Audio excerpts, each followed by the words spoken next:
Hey guys, tonight we're wandering into the foggy, gaslit streets of Victorian Britain, a place where the air was thick with coal dust, morals were thin, and just about everyone was on something. Tonight is all about drugs in the Victorian era. The real, weird, mind-bending, sometimes accidentally exploding pharmaceutical buffet that kept Victorian society spinning. Before you drift off, do me a small favor and tap the like button and subscribe. But only if you actually enjoy what I do here. Drop a comment telling me where you are listening from and what time it is for you. Now, dim those lights, flip on a fan for that gentle background hum, and tuck yourself under the sheets. Let's pause for a second. Have you ever wondered how Victorians coped with stress before self-care meant 10 streaming services and a $45 scented candle? What did people do when their teeth hurt, their nerves were frayed, or they just wanted to escape the horror of another family dinner? Was everyone really sipping morphine and calling it a tonic? Could you walk into a pharmacy and walk out with a bottle of cocaine toothache drops, no questions asked? Was Grandma high, or just pretending to enjoy her boiled cabbage again? And most importantly, would you survive a day in Victorian Britain without accidentally overdosing on something that sounded like a Hogwarts ingredient list? Congratulations, you've just woken up in 1857 London. Your head hurts, your neighbour's ferret is coughing again, and your local chemist greets you by name. Good luck. Victorian mornings begin with a generous splash of laudanum, a glorious blend of opium and alcohol, dropped into tea, baby bottles, and, sometimes, the family soup. Doctors prescribe it for coughs, headaches, existential dread, and mild inconveniences. You take your first sip, and suddenly your worries about the rent and the cholera outbreak feel delightfully far away. Let's set the scene. It's breakfast at your cramped London townhouse. The gas lamp flickers, the wallpaper is peeling, and the neighbours are already arguing about whose turn it is to shovel horse droppings off the stoop. On the table, a crust of stale bread, a cup of black tea, and a tiny brown bottle with a label that basically says, "Why not? Lordinum, the miracle medicine."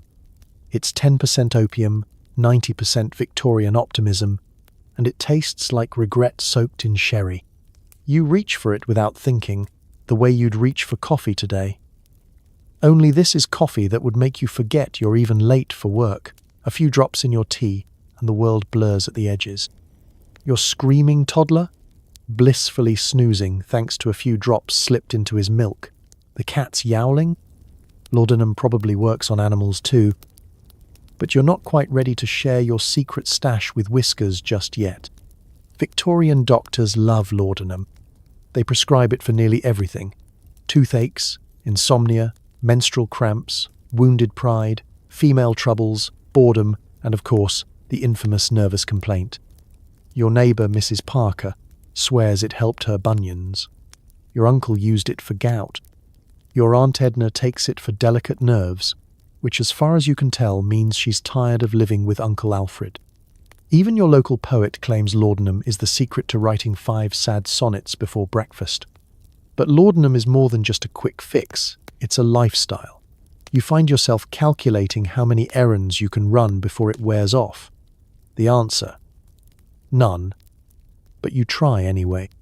Your walking pace slows, your worries melt, and even the foul River Thames seems picturesque in the hazy morning light. You could almost forget the city's constant noise, the clang of distant factories, and the haunting bell of the nearby undertaker, already wheeling away another victim of Victorian living. Let's talk side effects, because the Victorians sure didn't. Sure, you're not in pain anymore. In fact, you can't really feel anything below your chin. Time becomes slippery. You spend the afternoon reading the same paragraph in your penny dreadful, and wonder why the villain never gets any closer to finishing his evil plot.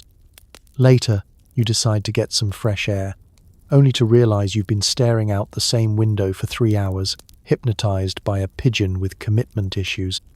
The real risk isn't immediate, of course. After all, laudanum is completely legal and sold over the counter, at every respectable chemist and corner grocer. No prescription needed, just a few coins and a friendly smile. Addiction? That's just another word for regular customer. If you start feeling jumpy, anxious, or your vision takes on the sepia tone of an old photograph, you just add another dash to your tea. Problem solved. Still, there's something almost comforting about this daily ritual. Life in Victorian Britain is relentless. Smog, debt, unwashed socks, unsolicited advice from distant relatives. Laudanum doesn't fix anything, but it makes everything feel possible. You might even write a letter to the editor about reform, or finally tackle that mountain of laundry. More likely, you'll take another nap and dream about a world with slightly less horse manure. And so, the bottle sits on the mantel, right next to the family Bible, the only two things guaranteed to bring comfort. As the day fades into a foggy evening, you pour one last dose and toast to Victorian resilience, the art of carrying on, one dreamy opiated cup at a time. Step into a smoke-filled East End cellar where the air is thick enough to chew and dreams leak through the floorboards. Here, you stretch out on a battered sofa and share a pipe with strangers, drifting into a blissful haze as your wallet quietly disappears. It's socializing, Victorian style. Say little, drool a lot. Let's take you there. Second person, shoes sticking to the floor. You duck through a battered wooden door, the street noise swallowed by heavy curtains. Instantly, your nose twitches at a fug of incense, lamp oil, and something that might be week-old cabbage. Or perhaps it's just someone's coat. The ceiling is low, the wallpaper peeling, and every surface is a mosaic of stains in colours that defy the natural spectrum. Congratulations, you're in an authentic Victorian opium den, a cross between a living room and a chemistry experiment gone wrong. The regulars eye you, or at least try to, most are somewhere between awake and astral projection. You weave past a pair of gentlemen who might be bankers, philosophers, or just really lost. There's a painter sprawled in the corner, humming to himself and sketching the same 3 lines on a crumpled napkin. Every table has a mismatched teacup filled with something murky, and at least one dozing patron who's forgotten their own name. You flop down on a patched velvet sofa, the kind that would probably qualify as an archaeological find if it ever saw daylight. Someone passes you a long pipe, ornate, delicate, and sticky. The ritual begins. You heat a sliver of opium over a candle, inhale slowly, and wait for the world to slip its moorings. The first breath is sharp and bitter, but soon the taste disappears behind a tidal wave of numbness. A soft, warm fog settles into your bones. Every sound becomes a gentle echo. Every worry floats away, and even your itchy socks no longer bother you. Conversation is optional and usually impossible. Victorian etiquette evaporates here. Nobody's comparing family pedigrees or debating the correct angle for a calling card. Instead, you share a companionable silence broken only by the clink of glass, the hiss of matches, and the occasional poetic mumble. Your mind wanders. Maybe you remember a childhood pet, or the fact that you meant to pay your rent yesterday. Doesn't matter now. The world outside feels about as real as a novel you once read and forgot to finish. Time is elastic in the den. An hour drips by, or maybe it's 3. Occasionally someone rouses enough to stagger out, shoes missing, hat on backwards, eyes the colour of rainwater. The proprietor, a silent shadow with the stamina of a caffeinated bat, moves through the gloom, collecting coins, replenishing pipes, and making sure nobody accidentally sets themselves on fire. A good den keeper knows how to keep things just legal enough to avoid the police, but just shady enough to attract the poets. You watch as the line between dream and reality bends. Some patrons chase visions, gorgeous colours swirling in the gaslight, phantom music playing from nowhere. Others simply nap, faces slack and peaceful, achieving the elusive Victorian goal of rest without responsibility. It's cheaper than a holiday, and, if you ignore the risk of arrest, theft, or a truly legendary hangover, almost as restorative. Let's be clear. Opium dens are not glamorous. You're lying on a questionable sofa next to a stranger snoring in Morse code. The air is so thick, you can bite it, and the risk of tuberculosis is only slightly lower than the risk of being bored to death by a philosophy student on his third pipe. But for a few hours you float. The misery of the factory, the nagging of the landlord, the bleak British drizzle, all fade out to static. When you finally stagger outside, the city is quieter, the world softer, and your wallet lighter. You vow never to return. You'll be back tomorrow. Victorian self-care. Dream big, drool quietly, and always check your pockets. Forget flossing. You just dab a little cocaine on your gums, and suddenly you can't feel your face, let alone your dental pain. Victorians also use it for shyness, exhaustion, or to prepare for a really long, awkward dinner with the in-laws. Honestly, why brush when you can numb? Welcome to the medical marvel of the late Victorian age, over-the-counter cocaine. The original all-in-one solution for everything from dental emergencies to social anxiety, and, because it's Victorian England, also for anything described as female nerves, melancholia, or the persistent feeling that your hat is too tight. You pop by your local chemist, ask for something for your toothache, and walk out with a tiny glass vial and an enthusiastic recommendation. It's 1890, and everybody's feeling just a little bit more energetic than usual. Dentists absolutely adore this stuff. You walk in with a cavity the size of a shilling and leave floating on a cloud of chemically induced indifference. The dentist smears cocaine on your gums, your lip goes numb, and suddenly, dentistry isn't so bad after all. No anesthesia, no Novocaine, just pure, pharmaceutical-grade confidence. Your dentist might even send you home with a sample so you can keep the good times rolling in the comfort of your own parlour. And it doesn't stop at toothaches. Are you feeling awkward at your cousin's engagement party? Cocaine? Got the mid-afternoon yawns after a morning spent dodging manure carts and judgmental glances from your neighbour? Cocaine. Want to impress your boss at the office with tireless work and alarming punctuality? There's a bottle for that. Victorian advertisements promise that cocaine will banish all sensation of fatigue, cheer the melancholic, and restore vigour to the most listless of spirits. Is it a wonder potion or just really, really good marketing? Yes. You might be wondering, what about side effects? Victorians are too, but mostly in the sense that they're excited to try new ones. Tingling? Delightful. Sudden urge to clean the entire house at 2 a.m. Highly productive. The inability to stop talking about your ideas for inventing a self-ironing cravat? Finally, the family listens. And when the effects wear off, no problem, just dab on a little more, right before your next social engagement, or after, or both. Cocaine isn't just for the home crowd either. It's the darling of Victorian explorers, mountain climbers, and anyone unfortunate enough to be alive before the invention of reliable coffee. Sir Ranulph Fiennes probably never climbed Everest, but if he had, he would have packed a hearty supply. Victorian hikers chew cocaine-laced lozenges to brave the chilly winds of the Scottish Highlands, and to forget, temporarily, that their boots are 80% holes. Even the Queen's physicians are in on the act. Her Majesty's special tonic contains a suspiciously invigorating blend of wine and coca leaves. It's prescribed for everything from delicate nerves to the persistent existential horror of living in an age where the average life expectancy is basically one bad winter.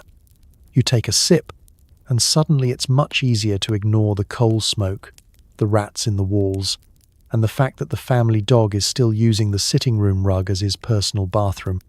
If you're a little anxious, socially awkward, or simply tired of the Victorian grind, cocaine is the great equalizer.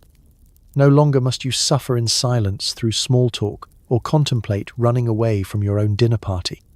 A discreet pinch on the gums, and you're transformed, cheerful, chatty, and ever so slightly unstoppable. Your problems melt away, your gums go numb, and, for a brief moment, You're convinced you could give a speech in Parliament, or at least survive another game of charades. In the end, maybe cocaine doesn't solve your problems, but it sure makes you forget you had them. Your mouth is numb, your nerves are soothed, and your sense of Victorian decorum is, temporarily, out the window. Dentistry will never be the same. Sleep well, and remember, some smiles are best left numb. Sleep doesn't come easy when you live above a busy street full of horses, hawkers, and 3 a.m. accordion concerts. Enter chloral hydrate, a new miracle sedative. Just one spoonful and you drift off to sleep, possibly until the next coronation. Let's get comfortable. You've spent the day inhaling coal smoke, your hair smells like fried fish, and the neighbours in flat 2B are arguing about whose turn it is to empty the chamber pot. It's midnight. The oil lamp flickers, and the only thing more persistent than your anxiety is the sound of carriage wheels scraping cobblestones outside your window. You toss, you turn, you count sheep, until you remember that, in Victorian England, sheep mostly count you. But tonight, you have a secret weapon. Chloral hydrate.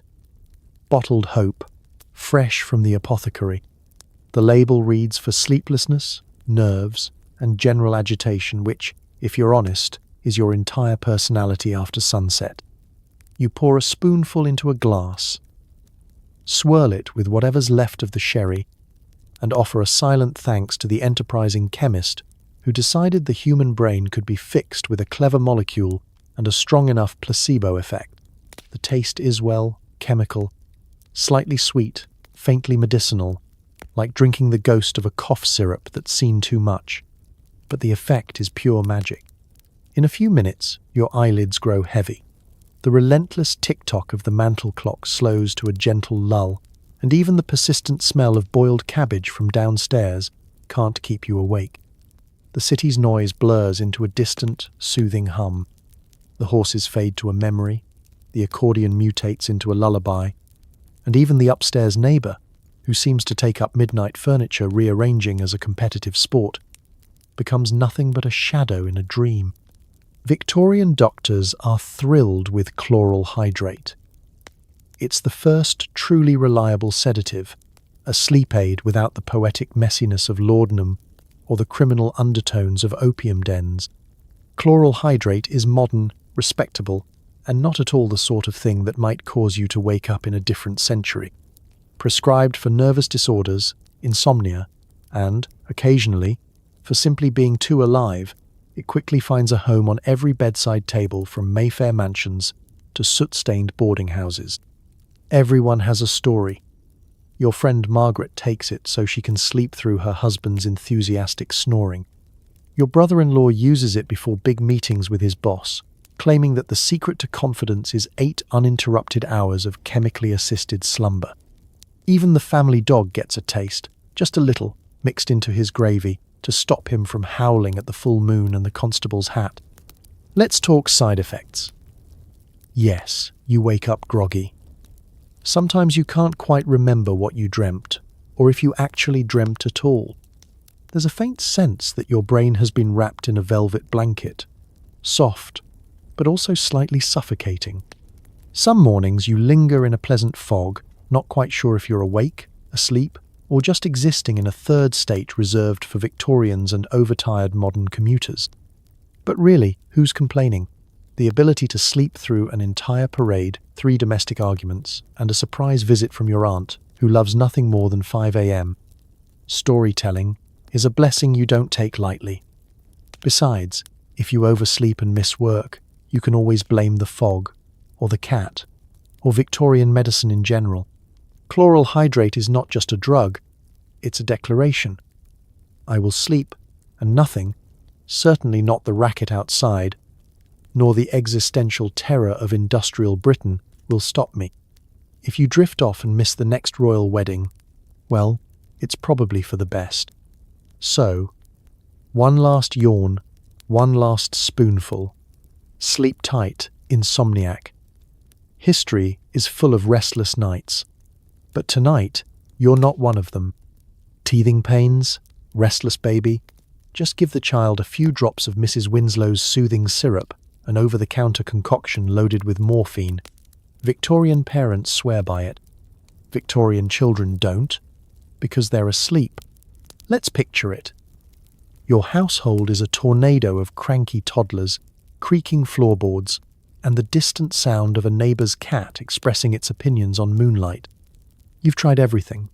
Lullabies, gentle rocking, scolding, promising your offspring a pony if they'll just close their eyes. But Victorian parenting is not for the faint of heart, and at a certain point, every mother reaches for the same little glass bottle in the medicine chest. Mrs. Winslow's soothing syrup. It's the original sleep mode, long before tablets and gentle rain soundtracks. The label promises miracles, relief from teething, colic, hiccups, mysterious Victorian illnesses like the vapors, and, if you read between the lines, general child-related chaos. 1 teaspoon and your child is transformed from wailing banshee to angelic cherub. It's not magic, it's morphine. And in Victorian Britain, that's basically the same thing. Administering the syrup is a ritual. You measure out a careful spoonful, ignoring the very scientific just eyeball it method. The smell is faintly sweet, herbal, and tinged with the ineffable scent of quiet. Within minutes, your tiny human's eyelids grow heavy, the whimpering subsides, and the house is blessedly, gloriously peaceful. For the first time all week, you can hear yourself think. You can also hear the sound of every other mother on the street, breathing a collective sigh of relief. Let's not sugarcoat it. Victorian parenting is a marathon without snacks. There are no disposable nappies, no child-proof locks, no parenting books except the Bible, and if you're lucky, a dog-eared copy of Mrs. Beeton's. A fussy child at night means the whole household is awake. Siblings, grandparents, the lodger you forgot was living in the attic. With 1 dose of soothing syrup, the baby drifts off, and you finally have a chance to address the other pressing issues of Victorian life, like scrubbing coal dust off the curtains or hiding from your landlord. Doctors adore Mrs. Winslow's. Pharmacists recommend it. Grandmothers pass down secret tips about how to make the effect last through Sunday sermon. The recipe, a mix of morphine, alcohol, and gentle Victorian denial, quickly becomes the go-to for every family with a restless little one. The syrup is marketed as harmless and entirely safe, which, in Victorian language, means nobody's asked too many questions yet. There's even an entire advertising campaign featuring happy, rosy-cheeked babies and angelic mothers, looking far more rested than reality allows. Posters boast that Mrs. Winslow's quietly soothes and relieves the bowels. No mention of what happens if you accidentally double dose, but that's a worry for another century. For now, the only thing you care about is sleep, glorious sleep. Side effects? Well, they're mostly ignored. Children are quieter, sleepier, less likely to get into the coal scuttle. Some seem so soothed they barely wake for breakfast. But in a time before child psychology or even regular hand-washing, peace and quiet trump minor concerns like consciousness. And so, bedtime in the Victorian era becomes a remarkably peaceful affair. The baby snoozes. The parents collapse into chairs. The air is filled with a sense of accomplishment and the faint, ever-present aroma of Mrs. Winslow's soothing syrup. You pat yourself on the back, close your eyes, and, for just a little while, pretend you've got it all figured out. Sleep well, little one. The Victorian night is long, the walls are thin, but at least tonight, thanks to Mrs. Winslow, everyone is getting some rest. Nothing says let's have fun like passing around a soaked handkerchief at a garden party. Whether you're a surgeon, a student, or just bored at a dance, ether brings people together in a haze of confusion and giggles. Let's set the scene. You're attending a respectable Victorian soiree, the kind where the punch is tepid, the dancing is enthusiastic but slightly off rhythm, and your neighbour insists on retelling the same story about his cousin's railway accident. It's a long evening ahead, but fortunately, your hostess has a secret weapon stashed in the conservatory. a delicate glass bottle of ether. Officially, it's for medical emergencies. Unofficially, it's the most exciting thing to happen since last year's hedgehog race. Soon, someone produces a lacy handkerchief and discreetly dabs it with ether, holding it up with a conspiratorial wink. You're not sure what to expect. Maybe a little dizziness, a little light-headedness, a brief escape from the endless poker. Instead, you inhale and suddenly the walls go fuzzy, your knees wobble, and everything is hilarious. The flowers in the centerpiece are whispering secrets. Your aunt's laugh sounds like a kettle whistling underwater, and the hostess's hat appears to be floating slightly above her head. You collapse gracefully onto a fainting couch, giggling with a group of new best friends, none of whose names you will remember by morning. Ether isn't just a parlor game for the bored upper classes. It's a medical marvel too. Victorian surgeons sing its praises. Before ether, surgery was a desperate race against pain, held down by 4 strong assistants and a bottle of gin. You'd be lucky to survive the operation and the hangover. Now, with ether, the patient drifts off to a peaceful nothingness, blissfully unaware as doctors do their best to improve whatever's wrong with you, Victorian style. Of course, that doesn't mean surgery is safe. Let's not get ahead of ourselves. There's still a good chance you'll wake up missing an extra limb, but at least you didn't scream the wallpaper off the walls. Surgeons are delighted. Patients are groggy. Everybody wins. Ether becomes the go-to for tooth extractions, amputations, and, if you're a particularly nervous bride, occasionally even wedding nights. Students and medical apprentices quickly catch on to ether's more recreational possibilities. Chemistry class becomes a lot more interesting when the laboratory assistants are chasing each other around with bottles of the stuff, dissolving in fits of laughter at jokes about potassium. University parties evolve. Instead of sherry and tedious conversation, there's a round of who can hold their breath the longest before giggling uncontrollably. If you lose, you faint. If you win, you also faint, but with style. Ether is, in some ways, the great social equalizer. Rich or poor, anxious or exuberant, everyone agrees on one thing. Life's worries seem a lot smaller with a nose full of volatile chemicals. Stressed about the coming industrial revolution? Ether. Sick of the cousin who plays the accordion at midnight? Ether. Curious about the world beyond the garden hedge but too shy to ask? You guessed it, ether. Are there drawbacks? Of course. The aftermath is less glamorous. You might wake up on the grass with your hat on backwards, or discover you've confessed your undying love to the family spaniel. Occasionally, the party ends with someone fainting dramatically into the shrubbery, or a guest attempting to waltz with the grandfather clock. The neighbours talk, but honestly, they're jealous they weren't invited.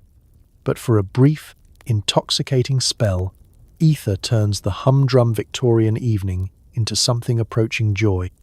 You return to reality with a smile, slightly dizzy, certain that, if only for a moment, everything was light, silly, and full of possibility. Ether, because sometimes history's greatest medical breakthrough is also the life of the party. Before there were trendy cocktails, there was gin, cheap, powerful, and everywhere. You drink it to forget your troubles, and then drink more to forget you drank it. By morning, the hangover is legendary, and the solution is more gin. Let's paint the picture. It's a chilly evening in Victorian London, the kind where the fog seeps into your bones and every street lamp glows like an accusation. Your job is uncertain, your rent's overdue, and your neighbour has just been promoted to local character by virtue of yelling at pigeons for 3 hours straight. What do? You wander down a narrow alley, dodging puddles of mysterious origin, and find yourself at the entrance to a gin shop, a haven for the worn, the weary, and the absolutely done with this century. Inside, the light is dim, the air is thick with laughter, complaints, and a general miasma of disappointment. The bartender gives you a look that says join the club, then sloshes a generous measure of gin into a chipped glass. It burns on the way down, but you can almost feel it working, like a tiny squad of liquid optimists marching through your veins, promising you that tomorrow will probably not be worse. Probably. Gin is everywhere. Mothers drink it to steady their nerves. Fathers drink it to forget their jobs, or lack thereof. Kids might not drink it, but they definitely know the smell, sharp, herbal, like a pine forest set on fire and extinguished in regret. It's called Mother's Ruin, and if that sounds dramatic, you haven't met a Victorian mother 3 gins deep. The government tries to intervene, but the people just switch to new recipes, new back-alley stills, new ways to turn potatoes, grains, or leftover sadness into something drinkable. You notice that nobody sips gin here. There are no delicate garnishes, no umbrella-topped cocktails, just mugs and throats and the immediate pursuit of numbness. You down another round. Conversation loosens, laughter rises, and for a brief, shining moment, you forget that your boots are wet and your prospects are drier than the gin itself. The gin shop is a study in Victorian sociology. There's a banker crying in the corner about his lost investments, a pair of chimney sweeps arm wrestling for half a pie, and an old woman quietly humming God Save the Queen as she lines up her empty glasses with military precision. You make a friend, a shoemaker who swears he once cobbled for the Prime Minister. He can't remember which Prime Minister, but the story gets better with each refill.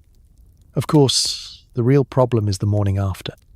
You wake up in a room that might be yours, surrounded by the detritus of bad decisions, a broken hat, an unfamiliar dog, and a note on your hand that reads "Never trust a man with 2 umbrellas."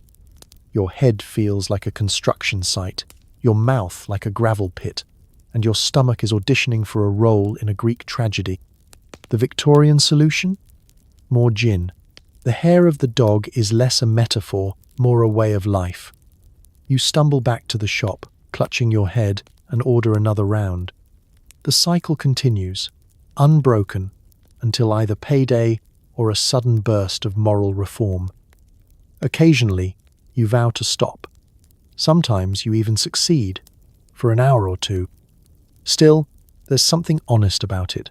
Gin is the drink of the people, the poor man's philosopher, the consolation prize for surviving another day in a city that never really goes to sleep. It's liquid courage, liquid regret, and liquid proof that the Victorians were, above all, stubbornly optimistic. Or maybe just stubborn. So tonight, raise a glass to your ancestors. They survived the gin epidemic, and so, miraculously, did the human race. Sleep well, and maybe stick to tea tomorrow. Victorian pharmacies are bursting with colourful bottles promising to cure what ails you. Some contain cocaine, others contain alcohol, and some, if you're unlucky, contain mercury. You buy a bottle for your melancholy and wind up with a new rash and a cheerful attitude. Let's take a stroll down the high street, boots clacking on cobbles, purse in hand, your body riddled with aches, pains, and at least 3 kinds of mystery fatigue. Your first stop isn't the doctor, it's the chemist's shop, a Victorian wonderland of dubious science and even more dubious ethics.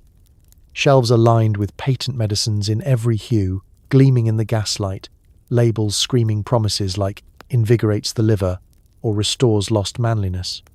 You pick one up, doctor. Bicknell's invincible elixir, and wonder if it will finally cure your Sunday morning dread or just make you see through time. Shopping for medicine in Victorian Britain is less like a health intervention and more like participating in a strange lottery. No prescription needed, just a willingness to gamble with your own internal organs. Most patent medicines are a cheerful blend of sugar syrup, questionable extracts, and enough alcohol to qualify as breakfast. Some are loaded with opiates, which guarantees at least temporary relief. Others promise quick and thorough cleansing of the system, which is Victorian for stay close to a chamber pot. Reading the label is its own adventure. Ingredients are listed with the kind of optimism only a 19th century copywriter could muster. A dash of strychnine, a pinch of calomel, and just enough chloroform to keep you guessing. For all you know, botanical essence could be code for whatever the apprentice swept off the floor. The more outrageous the claim, the better it sells. Did your hair fall out? There's a tonic for that. Are you feeling blue? Try Dr. Periwinkle's Joyful Julep. It tastes like licorice and, somehow, also like despair. Every respectable household keeps a few bottles on hand. One for headaches, one for digestive trouble, one for the nerves, and a mystery bottle you inherited from your aunt that glows slightly in the dark. Children get a spoonful for coughs, women for female troubles, and men for absolutely anything that might interfere with sitting still for 5 minutes. If you're really lucky, you might find one that doesn't taste like regret, marinated in turpentine. Patent medicines are the original multi-level marketing scheme. They're advertised everywhere. Posters on every lamppost, testimonials in the penny papers, traveling salesmen who promise the moon and deliver mild hallucinations. Your favorite testimonial comes from a gentleman in Leeds who claims Dr. Wormwood's restorative cordial cured his gout, sciatica, and fear of Mondays, all in one bottle. And let's not forget the secret ingredient, hope. Even when you know, deep down, that Reverend Splendid's marvellous drops are 80% gin and 20% broken promises, you still take a swig and believe, for a few moments, that tomorrow might be slightly less Victorian than today. Of course, there are side effects. This is Victorian medicine after all. Maybe your hands tingle, your vision blurs, or you develop a rash in a location best left undescribed. You don't tell anyone. It's probably just the humours acting up. And if your patent medicine doesn't fix your problem, no worries. The chemist will happily sell you another bottle with a different label and exactly the same ingredients. By the end of the week, your bathroom shelf is a rainbow of remedies, none of which actually cure you, but all of which make life slightly more bearable. You can't help but admire the creativity of the age. Patent medicines are part miracle, part con, and part community theatre. So you take another sip, toast your reflection, and try not to think too hard about what's swirling in the glass. In Victorian Britain, sometimes the best cure is simply believing you've taken one. Sleep tight, and maybe put the glowing bottle back in the cupboard. Just in case. Pale skin is in, and nothing says ready for the ball like a touch of arsenic. You nibble on arsenic wafers to lighten your complexion, hoping to avoid the whole sudden death side effect. Looking fabulous is worth the risk, apparently. Let's get ready for the most glamorous night of your Victorian life. The invitations are sent, the orchestra is tuning up, and your arch-rival has already been seen in town, boasting a complexion only slightly less ghostly than your own. You stand at your dressing table, eyeing a tiny decorative box filled with what looks suspiciously like communion wafers, but is, in fact, a delicately lethal dose of arsenic, billed as the latest in continental beauty science. What could possibly go wrong? In Victorian Britain, pale skin isn't just fashionable. It's proof that you're wealthy enough to avoid manual labour, sunshine, and any activity that might involve sweating or smiling. Tans are for farmers, and ruddy cheeks are for children. You, however, aspire to the sort of porcelain glow that suggests you've spent the last decade haunting a candlelit library and occasionally fainting for dramatic effect. Enter arsenic, sold in charming little packets and whispered about in every boudoir. Arsenic wafers are the original beauty hack. They promise to clear the complexion, refine the skin, and impart an ethereal radiance, which is Victorian, for make you look slightly unwell in an alluring way. Doctors, ever helpful, recommend a strict regime, one wafer before breakfast, another at tea, and perhaps a third before bed, if you're feeling especially competitive. You take your first bite, half expecting to drop dead on the spot. Instead, you feel a warm glow of smugness. You are, for now, both fashionable and alive. The rest of your beauty routine follows suit. A dab of lead-based face powder, a touch of mercury cream to keep those freckles at bay, and a hearty pinch of belladonna drops for that irresistible wide-eyed and probably hallucinating look. You sweep down the stairs, positively radiant, if a little dizzy. At the ball, you're a vision. The gaslights catch your pale cheeks, and the other guests whisper in envy. Is it genetics? Or just a well-timed fever, they wonder. Only you know the truth. Beauty, in Victorian England, is a competitive contact sport, and you're playing to win. It helps that arsenic has a second, secret benefit. It curbs your appetite.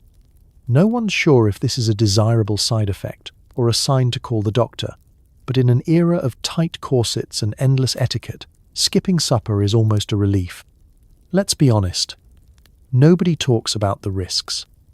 Sure, there are rumours, occasional fainting spells, tingling fingertips, the odd sudden collapse during a waltz.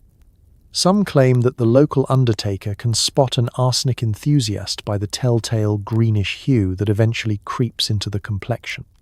But these are the same people who warn against going outside without gloves or reading French novels, so you take it with a grain of salt, or maybe just another wafer. Still, there are limits. You have a friend, Mabel, who took her beauty regimen a little too far and now spends most afternoons resting her eyes in a darkened room. The family blames the vapors, but everyone suspects it's the cosmetics. You vow to be more careful, at least until next season's beauty trend comes along, something safer perhaps, like electroshock facials or raw egg masks. Back home at the end of the night, you remove your gloves and admire your nearly luminescent reflection. The evening was a triumph, and you survived. Glamorous, slightly toxic, and very much on trend. The real secret of Victorian beauty? Endurance, denial, and a dash of good luck. Sleep well, glowing one. And if you dream of mysterious powders and envy-inducing paleness, remember, in the Victorian era, beauty is fleeting, but arsenic is forever. Artists and poets flock to dimly lit bars, pouring themselves tall glasses of glowing green absinthe.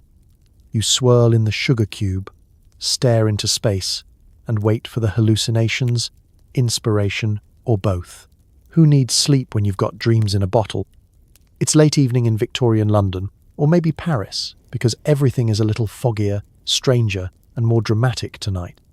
You slide onto a creaky bar stool at a table already crowded with poets, painters, and people who claim to have invented new forms of punctuation. The lighting is soft, the conversation is profound, or at least slurred, and the bartender's moustache is so well groomed it could probably win a prize. Everyone here is looking for the same thing, a glimpse of the green fairy, that legendary muse said to visit anyone brave enough to finish a second glass. The ritual is half the fun. The bartender sets a glass before you, full of bright emerald absinthe, lurid, otherworldly, like it's been bottled from the northern lights.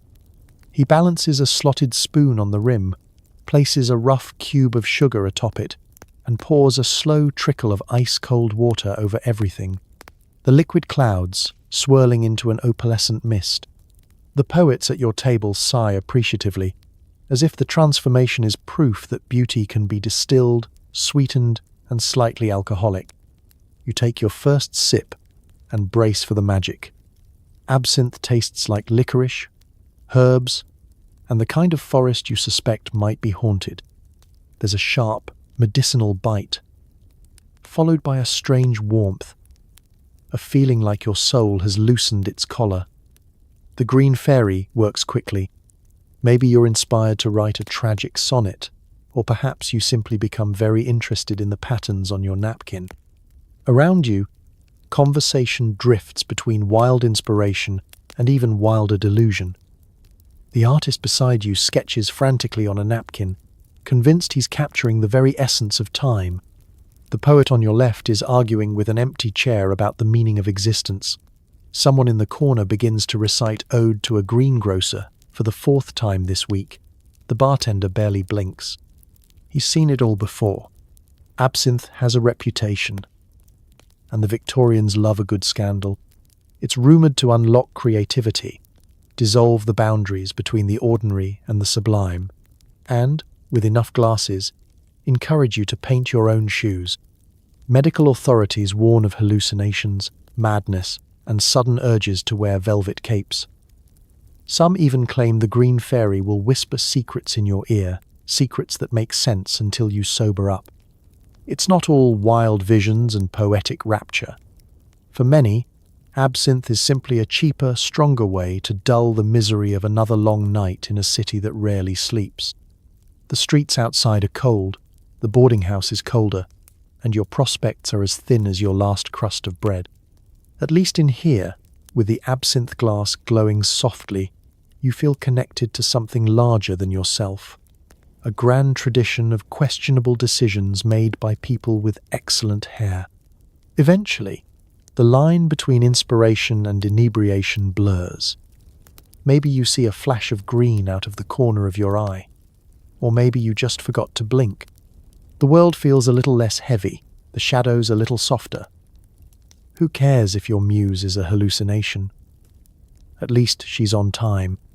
When closing time rolls around, you stumble out onto the cobblestones, head full of poetry and shoes that may or may not belong to you.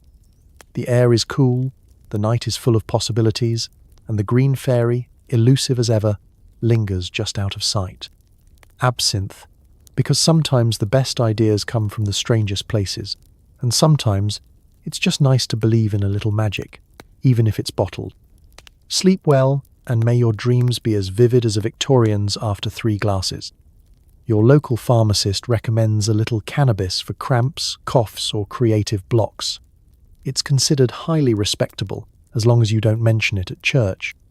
You take a spoonful, and suddenly your aunt's stories are much more interesting. Let's step inside a fashionable Victorian sitting room.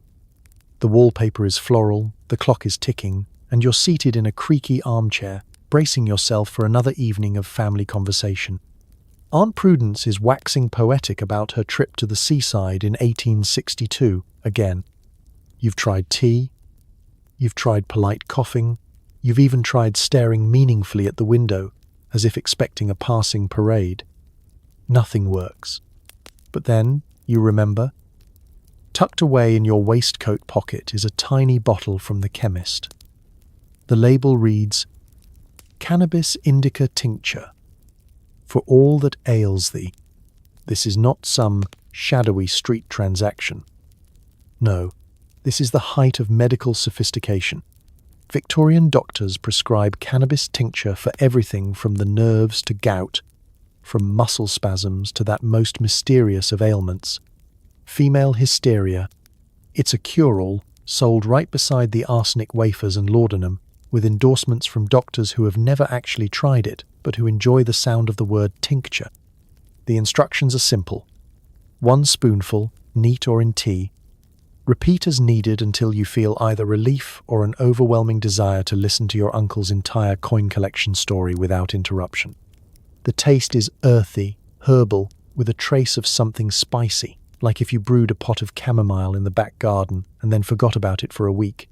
The effects are subtle at first. Your shoulders unclench. The piano music from the next room suddenly sounds almost pleasant. You find yourself genuinely fascinated by Aunt Prudence's story about the world's slowest donkey and her fight with a lobster in Brighton. The family dog looks up at you with approval. Even the wallpaper seems a bit less judgmental. Cannabis tincture is a favorite among the upper classes. It's discreet, sophisticated, and according to Mrs. Abernathy down the lane, positively life-changing for creative endeavors. Poets swear by it. Painters claim it unlocks new realms of color. Your cousin Harold, who's been working on the same novel for 6 years, credits it for every page he's managed to complete, all 9 of them. It's not about getting high. That word won't become trendy until the 20th century. No, you're simply elevating your constitution, or soothing the humours.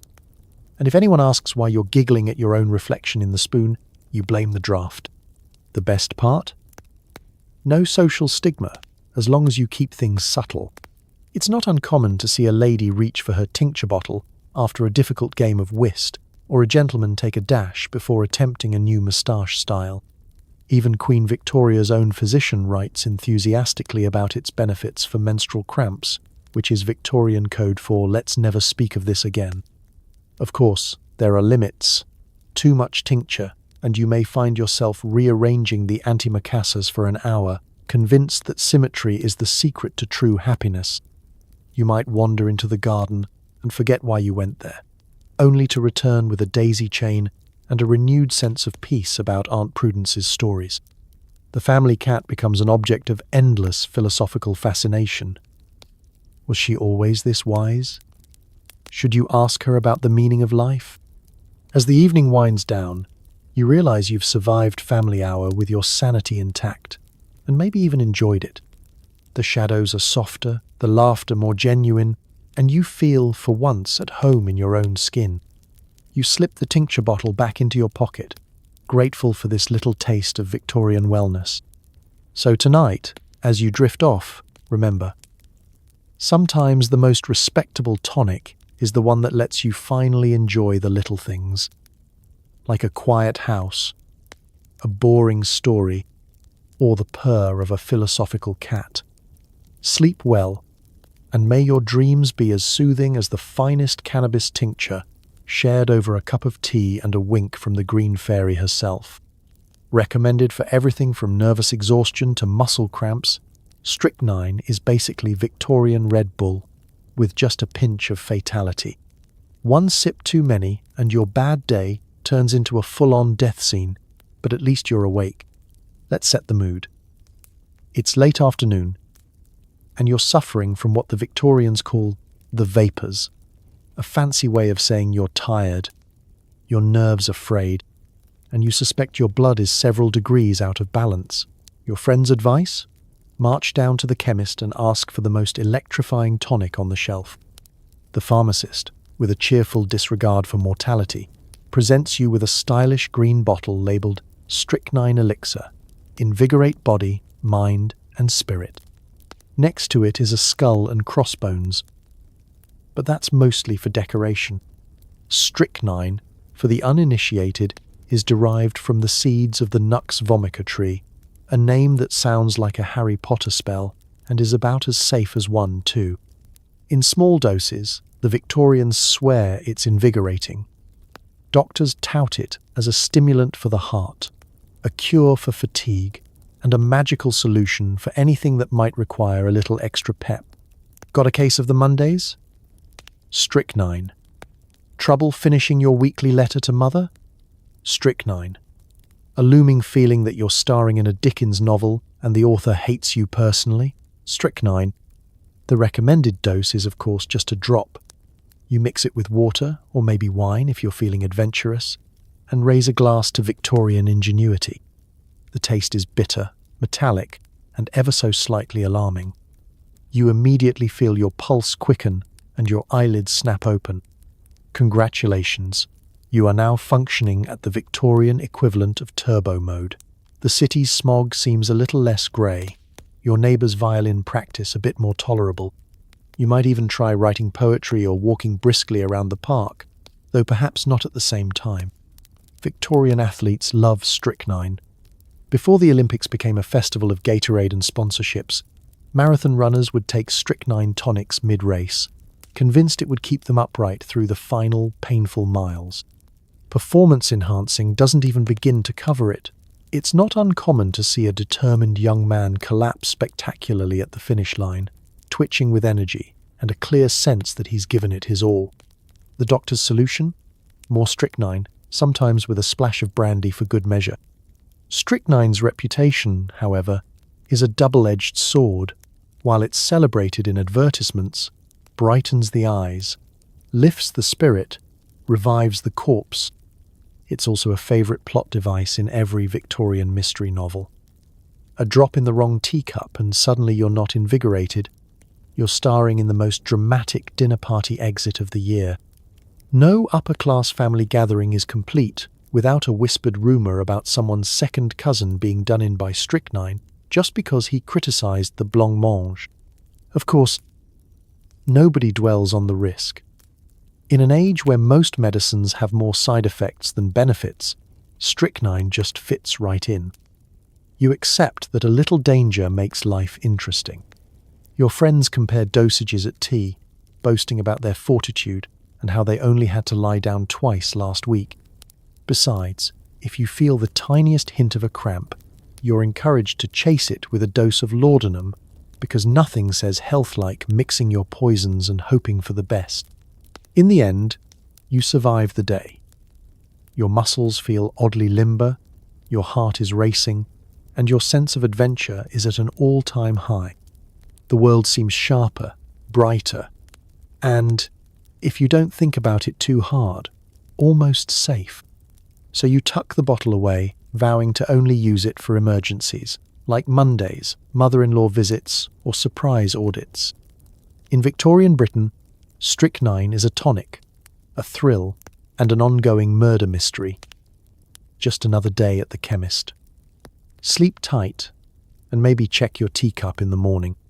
Invented as a non-addictive substitute for morphine, heroin is prescribed for coughs and colds. You take a spoonful, notice your lungs stop hurting, and also that you don't care about anything else anymore. Productivity drops, but so does your anxiety. It's a brisk morning in Victorian Britain, and you're waking up to the familiar sound of your neighbour hacking away like a tuberculosis-themed metronome. The air in your bedroom is thick with coal dust and hope, but your chest feels tighter than your corset after Sunday roast. You're coughing, wheezing, and just a little tired of all the remedies that taste like boiled disappointment. But then, as if by magic, the pharmacist down the street offers you the latest wonder drug, heroin. Completely safe, they say. Non-addictive, they promise. Plus, it's German engineering. What could possibly go wrong? You open the elegant glass bottle, and the label says it all, for persistent cough, nerves, mild pain, and general malaise. The directions are reassuringly vague. Just one spoonful, and suddenly you feel like you're floating. Your chest relaxes, your cough vanishes, and so does your concern about pretty much everything else. That overdue rent, the looming threat of a visit from your mother-in-law, and even the neighbour's accordion practice, all fade into gentle irrelevance. Is it the miracle of modern medicine, or just a tiny vacation from caring? Either way, you're not complaining. Doctors love heroin. It's the new kid on the block, outshining even laudanum and morphine.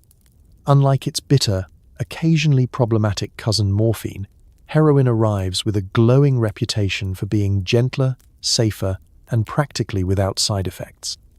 In fact, pharmaceutical adverts tout it as the ideal remedy for delicate throats and frazzled nerves. Queen Victoria's own physician might even approve, though you doubt the Queen herself would be caught dead with a sticky bottle tucked in her reticule. It's not just for coughs either. Victorian society quickly finds creative uses for this magical elixir. Got a headache? Heroin. Suffering from anxiety? Heroin. Need to unwind after a particularly harrowing afternoon of needlepoint? Heroin. Mothers keep it in the medicine cabinet. Fathers carry it in their waistcoat. And even your local vicar might slip you a bottle for medicinal purposes only. It becomes the panacea for a world full of irritating symptoms and inconvenient emotions. Of course, the first thing you notice after your spoonful, other than your new and remarkable apathy, is the warm, comforting numbness. Productivity dips. Your to-do list starts to look less like a threat and more like a suggestion.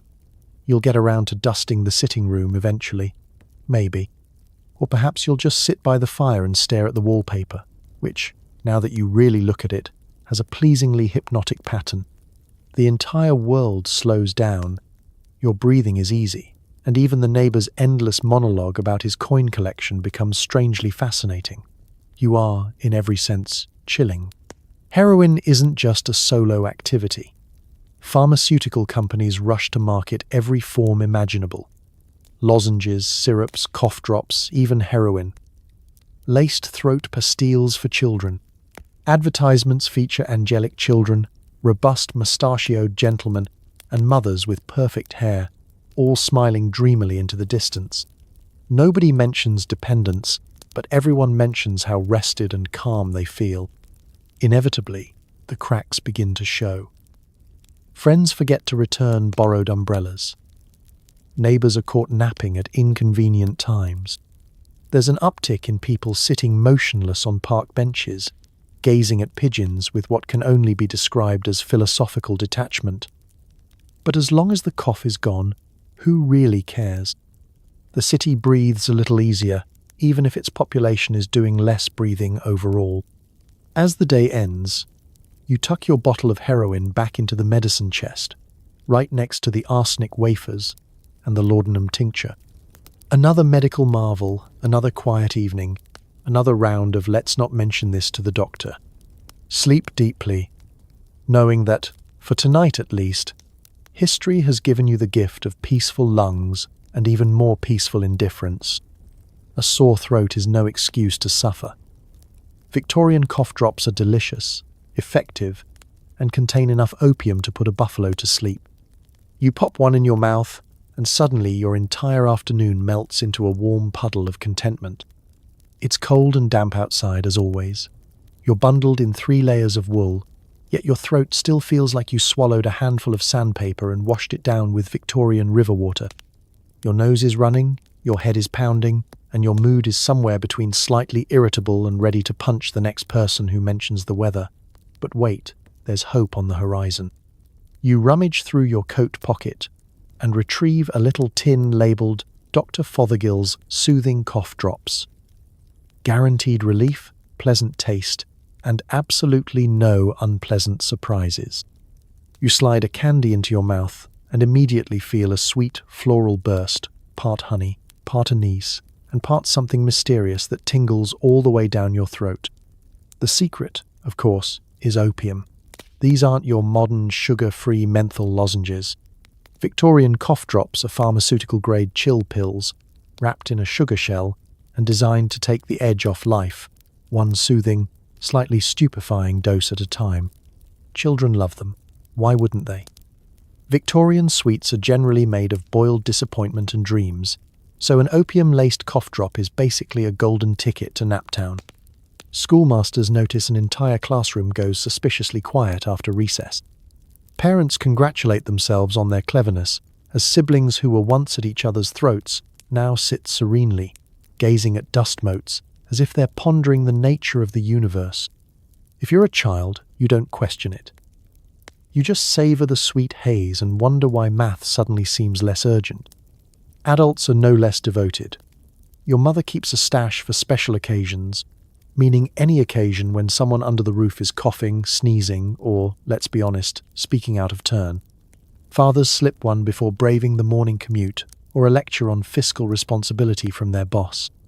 The local vicar is rumoured to have a tin hidden in his pulpit, ensuring the Sunday sermon is delivered in a tone both measured and blissfully unhurried. Even the advertisements are charmingly shameless. Posters boast, "Safe for all ages," and "No more tears at bedtime," with illustrations of beaming, glassy-eyed children holding hands around the family piano.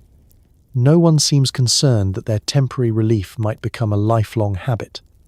In the Victorian era, side effects are a problem for future generations, or, preferably, for someone else entirely.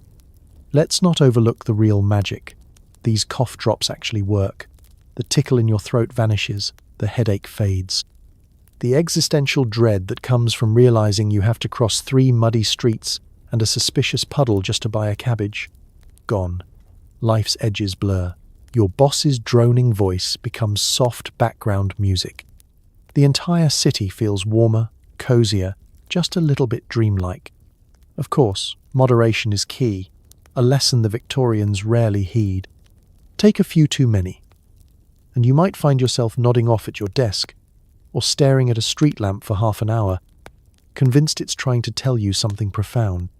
There are whispers, too, of children who've enjoyed the relief of opium-infused drops a bit too enthusiastically and slept through Christmas. But as with most Victorian problems, these are best left to the family doctor's discretion and a strongly worded letter to the manufacturer.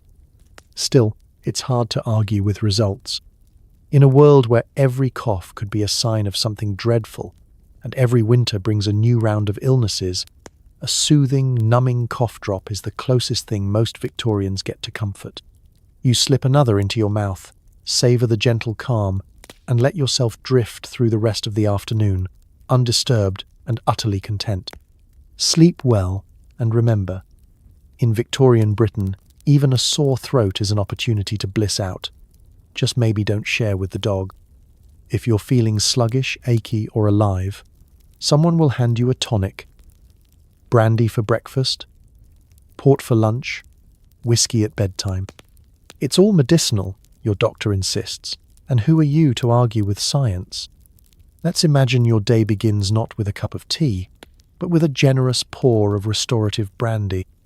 The sun hasn't even crept over the sooty rooftops, but the household is already bustling, and you need something to take the edge off your recurring existential dread and the neighbour's pet rooster who believes in aggressive dawn announcements.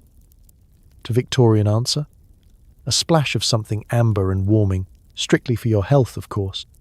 Your doctor is fully on board. In fact, he's the one who prescribed it, a small glass upon waking to stimulate the digestion and steady the nerves. He recommends port wine for lunch, fortifies the constitution, madam, and a finger of whiskey in the evening to encourage restful sleep and keep out the fog. If you're especially lucky, you might even get a prescription for champagne, which is believed to be excellent for nervous disorders and for celebrating the fact that you're not a chimney sweep. It's not just you, the whole family gets in on the act. Children are given hot toddies for colds, just a drop of sherry, dear, to soothe the throat, and the elderly sip cordials for their joints. It keeps me spry, or at least upright.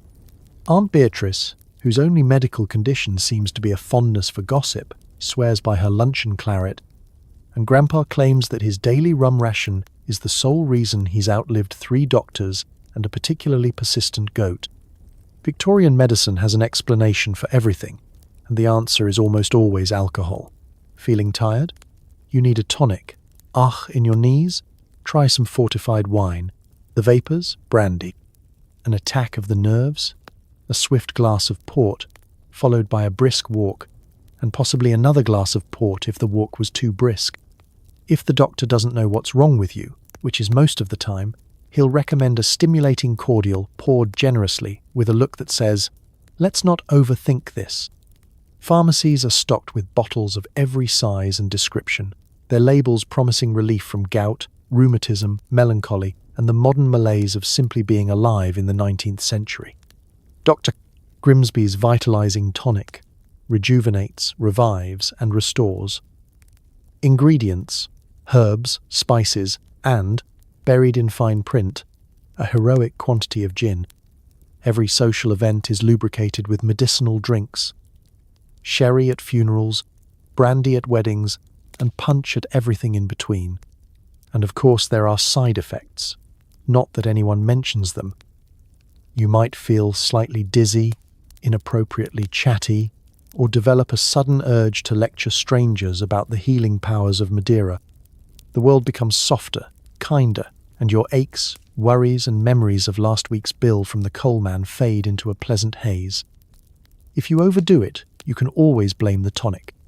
Doctor's orders, you mumble, as you attempt to climb the stairs and instead invent a new, sideways method of locomotion. There's an unspoken social contract. Nobody judges, because everyone is in the same tipsy boat. Even the Queen's household is rumoured to have a cellar full of health elixirs, and the Prime Minister is rarely seen without a discreet flask, for diplomatic purposes. The line between celebration and treatment is not so much blurred as enthusiastically erased. So as you settle into your armchair, glass in hand, remember that in Victorian Britain, wellness isn't about kale or cold showers. It's about finding the right bottle, pouring a generous dose, and trusting that whatever ails you can be treated with a good cheer and just a touch of alcohol. Sleep well, fortified and glowing, your doctor would be proud. Mercury is the go-to fix for everything from constipation to melancholy. You swallow a tiny, shiny pill and hope for the best.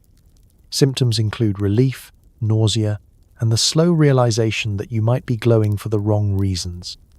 Let's set the scene. It's a typically grey Victorian morning. The air smells like coal dust and boiled cabbage, and your mood matches the wallpaper, slightly peeling and possibly mouldy. You wake up feeling out of sorts, which is the Victorian way of saying your insides are waging a small civil war, but there's no need to worry. Tucked away in your medicine cabinet, right next to the arsenic wafers and that bottle of brandy for medicinal purposes, sits a little tin of mercury pills, promising hope, regularity, and possibly an early introduction to the afterlife. Mercury, yes, that mercury. The same shimmering, silvery liquid you were absolutely forbidden to touch in science class. In Victorian Britain, it's been rebranded as a miracle cure. Got a headache? Mercury. Achy joints? Mercury. Suffering from the blues, the runs, or just an inconvenient bout of existential dread? You guessed it. Mercury. Doctors hand it out like sweets, confident in the knowledge that if you're not feeling better soon, at least you'll be feeling something very memorable. The pills themselves are impressive. Tiny, shiny, perfectly round, and just heavy enough to remind you they're probably not good for you. You pop one and wash it down with a generous gulp of gin, strictly for medicinal purposes. The taste is metallic, with just a hint of regret. Within moments you feel a strange mix of sensations. Relief, yes, but also an odd buzzing in your ears, a subtle tingling in your fingertips, and the creeping suspicion that you might start glowing in the dark if you take another. Mercury isn't just a home remedy. It's a staple of Victorian medicine, beloved by doctors for its ability to stimulate the system and, if you're lucky, not kill you outright. It's prescribed for constipation, but also for syphilis, the flu, nervous disorders, and any condition that can be described as stubborn.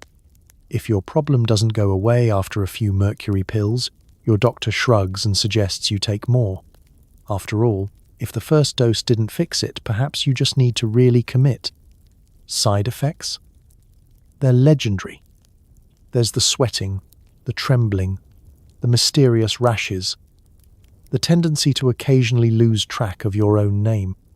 Victorians call it salivation, which sounds polite until you realize it means you're drooling like a teething toddler on a sugar rush. There's also mercurial erethism, or as it's known to your friends, becoming weirdly emotional about turnips. But hey, at least you're not constipated anymore. The social etiquette around mercury is simple. Everyone pretends it's normal. You compare notes at tea. How are your symptoms? Well, I'm still glowing, but my gout is gone. Mrs. Pennington down the lane insists her complexion has never looked better, though she's been seen muttering at the gas lamps and reorganizing her spoons alphabetically. Children are given mercury for worm infections. Adults take it for headaches. Grandparents keep it on hand for melancholy, which, in their case, is code for still living with the grandchildren. Advertisements are shameless. Brighten your day with Dr. Mercurio's marvelous pills. Cheerful disposition or your money back. The fact that the local undertaker is a loyal customer goes unmentioned. Even the Queen's own physicians have been known to recommend a mercury tonic. Just don't ask what happened to their earlier patients. As evening falls and the symptoms subside or escalate, you reflect on your day. You feel lighter, brighter, and ever so slightly radioactive.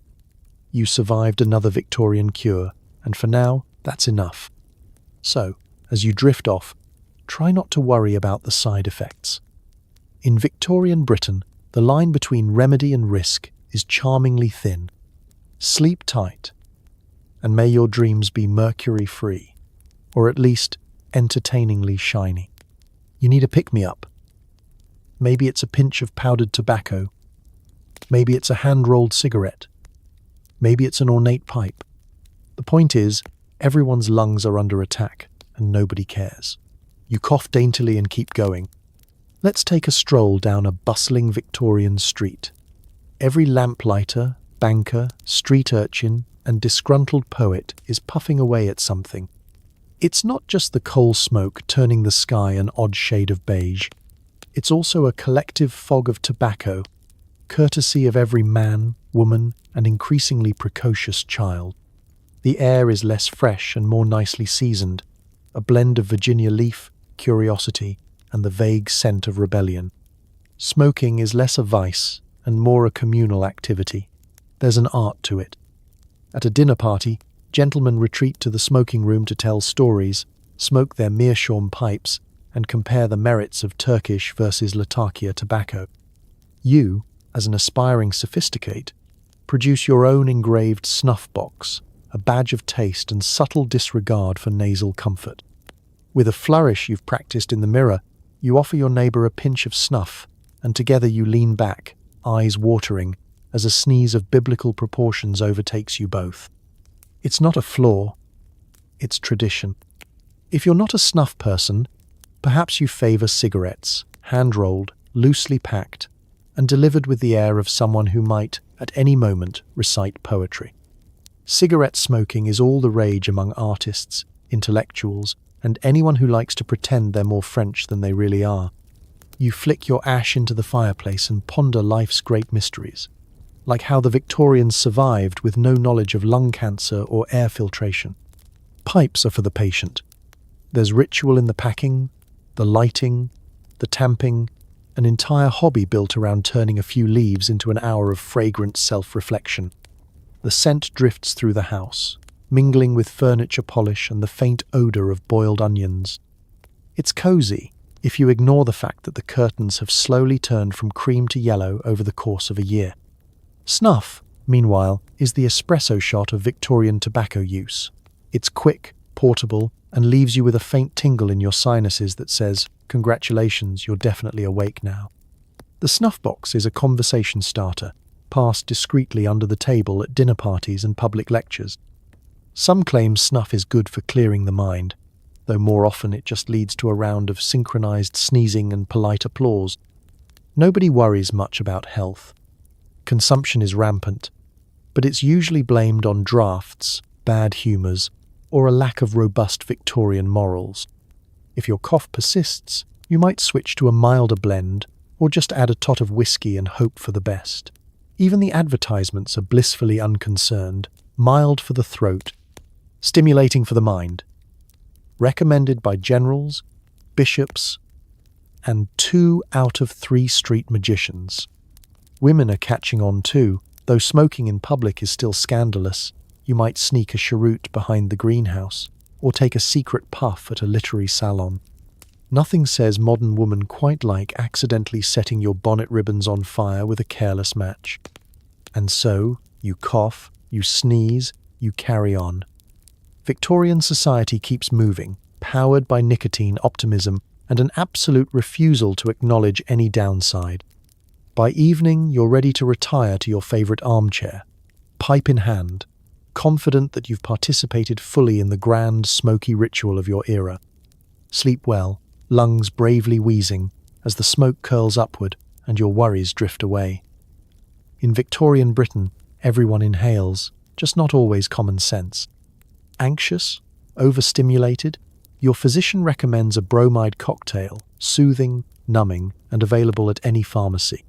You take 1 dose and forget what you were worried about, or possibly your own name. It's the end of another overstimulating Victorian day. Factory whistles, horse-drawn chaos in the street, a morning of being scolded by your boss, and a rousing game of find the damp spot in the parlour wallpaper. Your nerves are, as the Victorians say, quite undone. Modern readers might reach for chamomile tea or a streaming service, but you, proud child of the 19th century, go straight for the blue glass bottle marked bromide mixture, for agitation and restlessness. Bromide is the era's answer to everything from anxiety and sleeplessness to mild existential horror. The pharmacist cheerfully recommends it for ladies of a nervous temperament, overwrought clerks, and anyone whose life includes children, coal deliveries, or the neighbour's terrible violin practice. The instructions are vague, but reassuring. 1 tablespoon in water. Repeat as needed. Stop if you begin to dream in black and white. You pour yourself a generous spoonful and swirl it into a glass, watching as the mixture clouds slightly, like a storm brewing in a teacup. The taste is bland, faintly salty, and not entirely unlike licking a porcelain plate. Still, you swallow bravely, imagining yourself on the road to tranquility. Within minutes, a wave of calm washes over you. That persistent worry about your finances, your future, or what's currently living behind the coal scuttle slips quietly away. The room grows softer, voices are muffled, and your aunt's retelling of her engagement story for the 5th time this week seems almost tolerable. You stare into space and realize you haven't blinked for a full minute, but that's probably fine. Bromide works slowly, gently smoothing out the rough edges of Victorian existence until the world feels manageable, or at least ignorable. Doctors love bromides for their sheer versatility. Is your teenager moody? Bromide. Is your husband too enthusiastic about lawn care? Bromide. Is your cook nervous about the new oven? Double bromide. The bottles multiply in medicine cabinets across the country, lined up next to patent liver tonics and bottles of Dr. Sleepy's indispensable morphine syrup. Medical journals call bromide mixtures a boon to the agitated, though they quietly admit that side effects may include chronic indifference and forgetting one's address. Socially, bromides become the go-to fix for any occasion. You arrive at a dinner party, anxious about your conversational skills, and slip a dose into your sherry. By dessert, you're so relaxed you accidentally compliment the wallpaper for its soothing pattern, not realizing you're actually talking to the family dog. Your friends assure you this is all very normal and discreetly compare dosage notes while pretending to discuss the weather. Too much bromide, however, and the world gets a little too peaceful. You might find yourself staring out the window for hours, pondering the mysteries of the universe, like why your neighbor owns so many hats or what the cat is really thinking. The only real risk is that you'll become so serene that the idea of folding laundry or paying bills seems not only impossible, but unnecessary. Victorian advertisements promise a life of tranquility. For the busy mother, the weary clerk, and the nervous vicar. The fact that nobody remembers what happened last Tuesday is apparently part of the charm. Some ambitious souls experiment with mixing bromide and other tonics, laudanum, gin, or whatever's on hand, creating a cocktail that could tranquilize a small bear. So as evening settles, you pour one last dose, feeling your nerves, and possibly your thoughts, dissolve into blissful nothingness. The world is quiet, your worries are distant, and sleep comes on gentle, padded feet.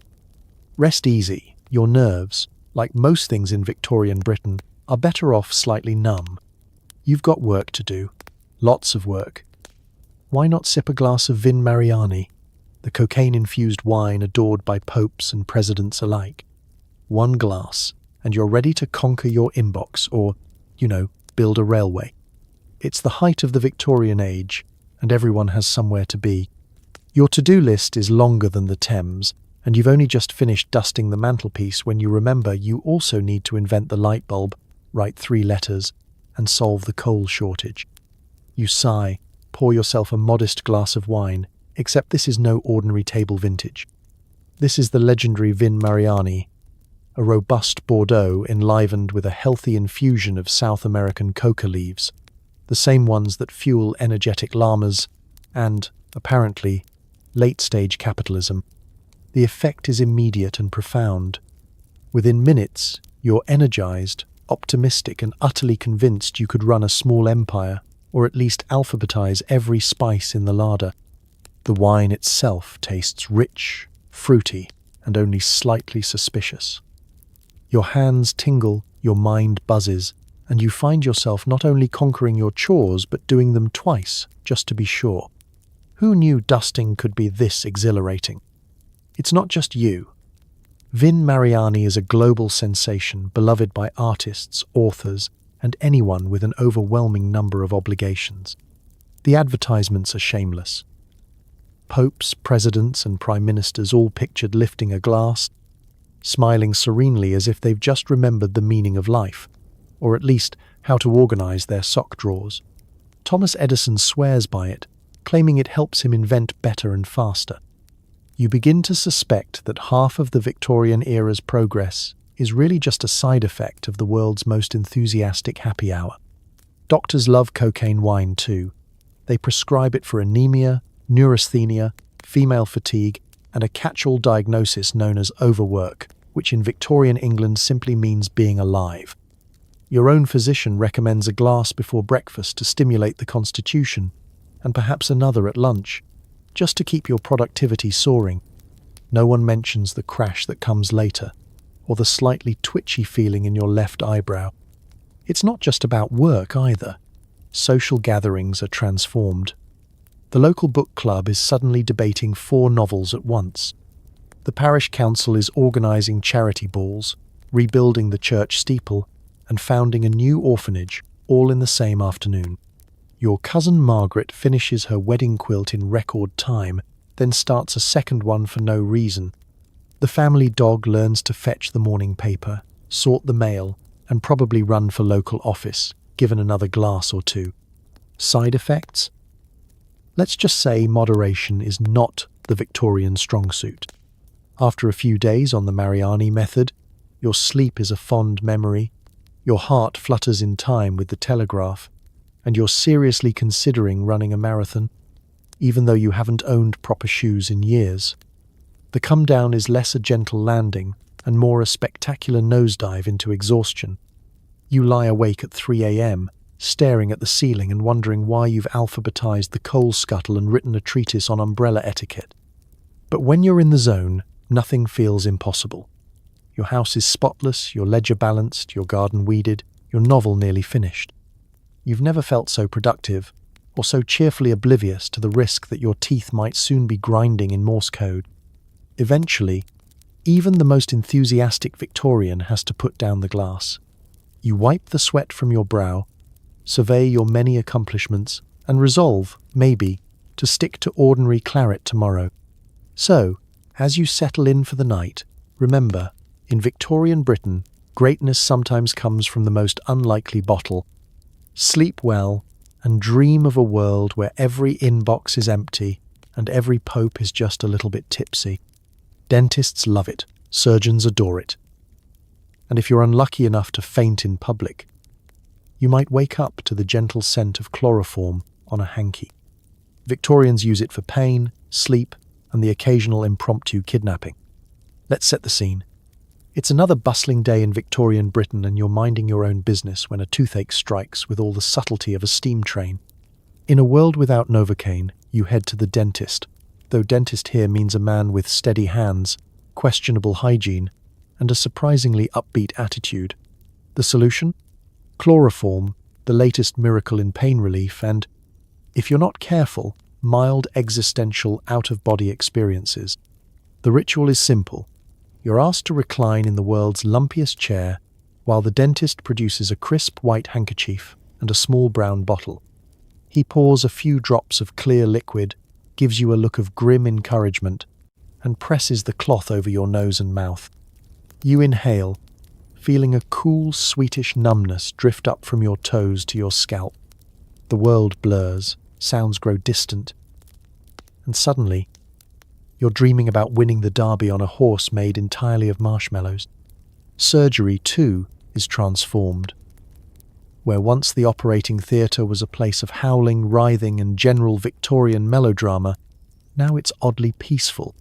Surgeons adore chloroform. It turns their patients from shrieking banshees into compliant lumps, free to be poked, prodded, and improved upon without the inconvenience of struggling or legal complaints.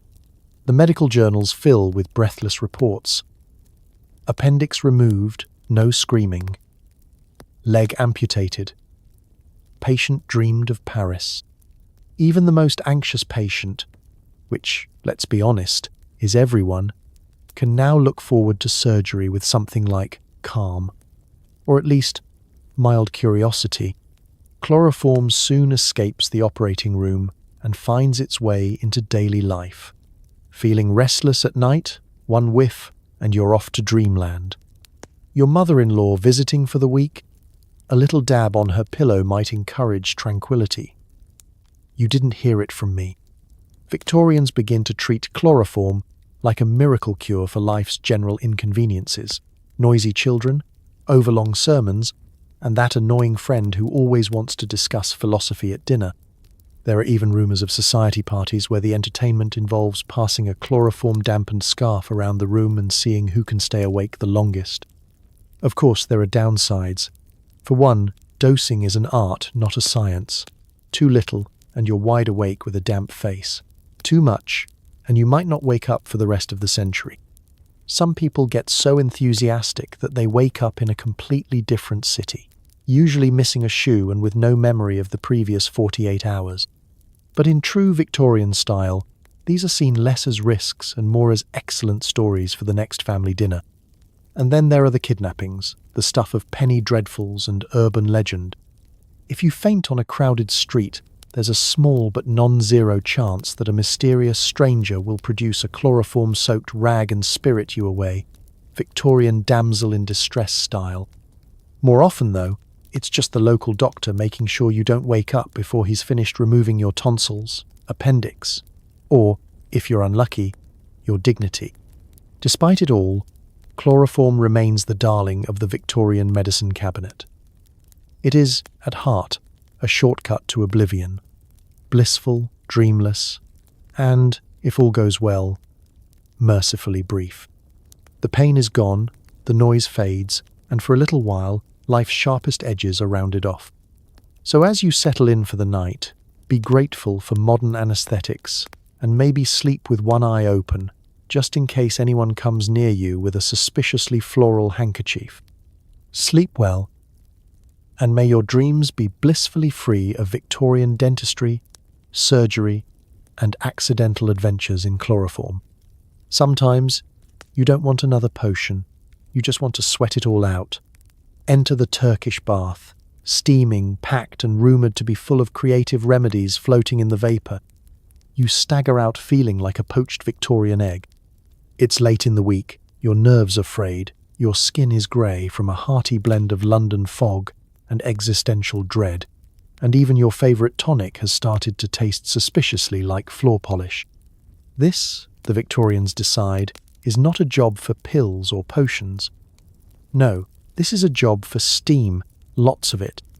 You gather your courage, a small towel, and whatever modesty you have left, and set off for the nearest Turkish bathhouse, ready to face your troubles with nothing but sweat and an awkwardly small bar of soap. The bathhouse itself is a labyrinth of tile, echoing with the sound of dripping water, quiet conversation, and the occasional philosophical sigh. Cloaks are handed over, clothes are shed, and you're left in what feels like the world's least flattering robe. Inside, clouds of vapour swirl, thick enough to hide the questionable design choices and the other bathers, all melting slowly into the benches like leftover wax figures. The air is scented with eucalyptus, sandalwood, and the faint whiff of last Tuesday's aftershave. A burly attendant, half philosopher, half drill sergeant, shows you to a bench and recommends, with the gravitas of a man who's seen things, that you relax and let the steam do its work. You nod, hoping your glasses don't fog up more than your sense of dignity. Someone hands you a cup of water infused with lemon, mint, or possibly something a little stronger. Is this the remedy everyone whispers about? No one knows, and frankly, after 10 minutes in the steam, you're in no condition to care. Victorian society, usually so buttoned up and proper, is oddly democratic inside the Turkish bath.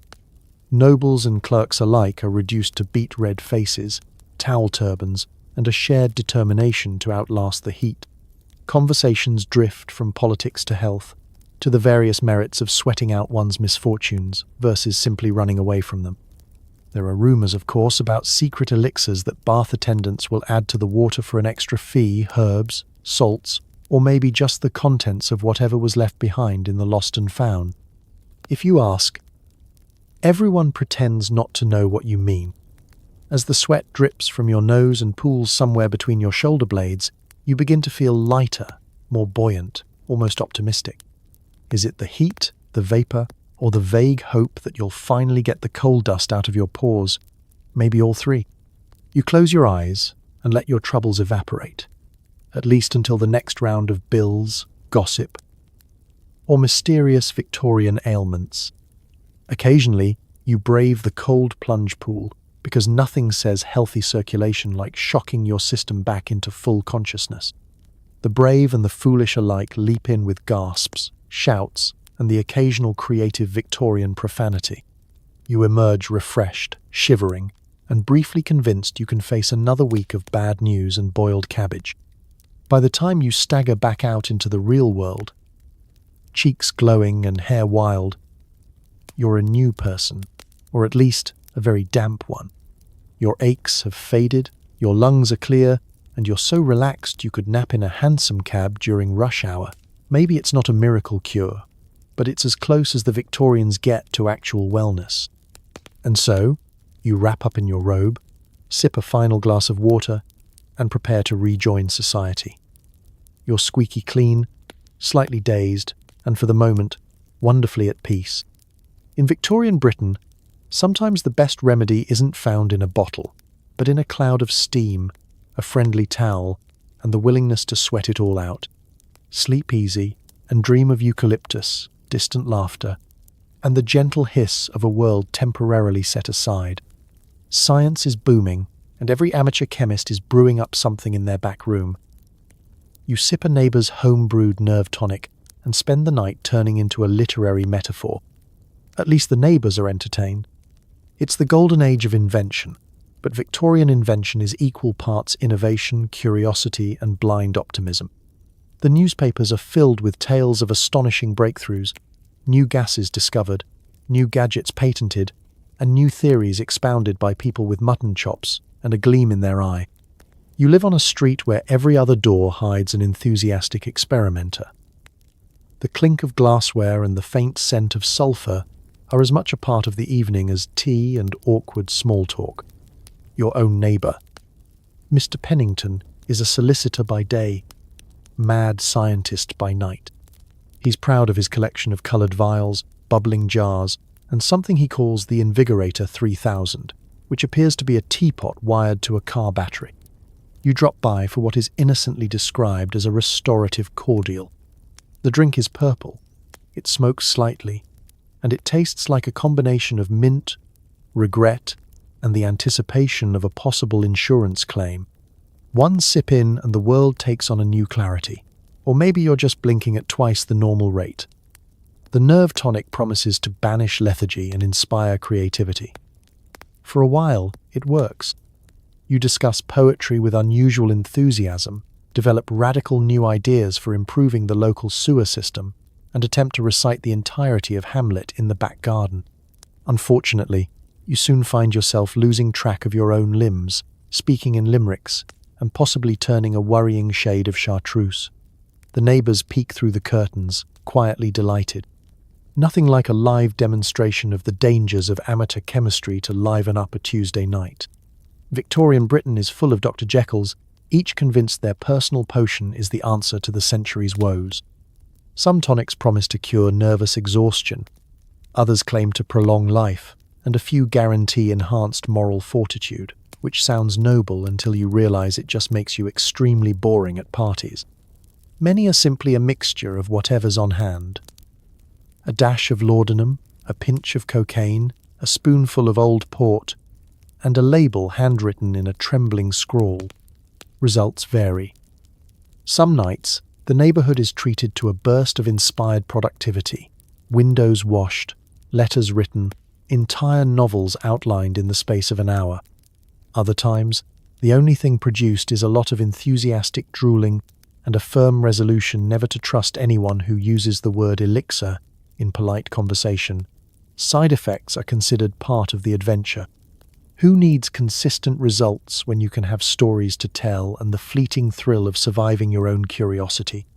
Even the respectable scientific journals get in on the fun, publishing articles with titles like Unusual Manifestations Following Ingestion of Dr.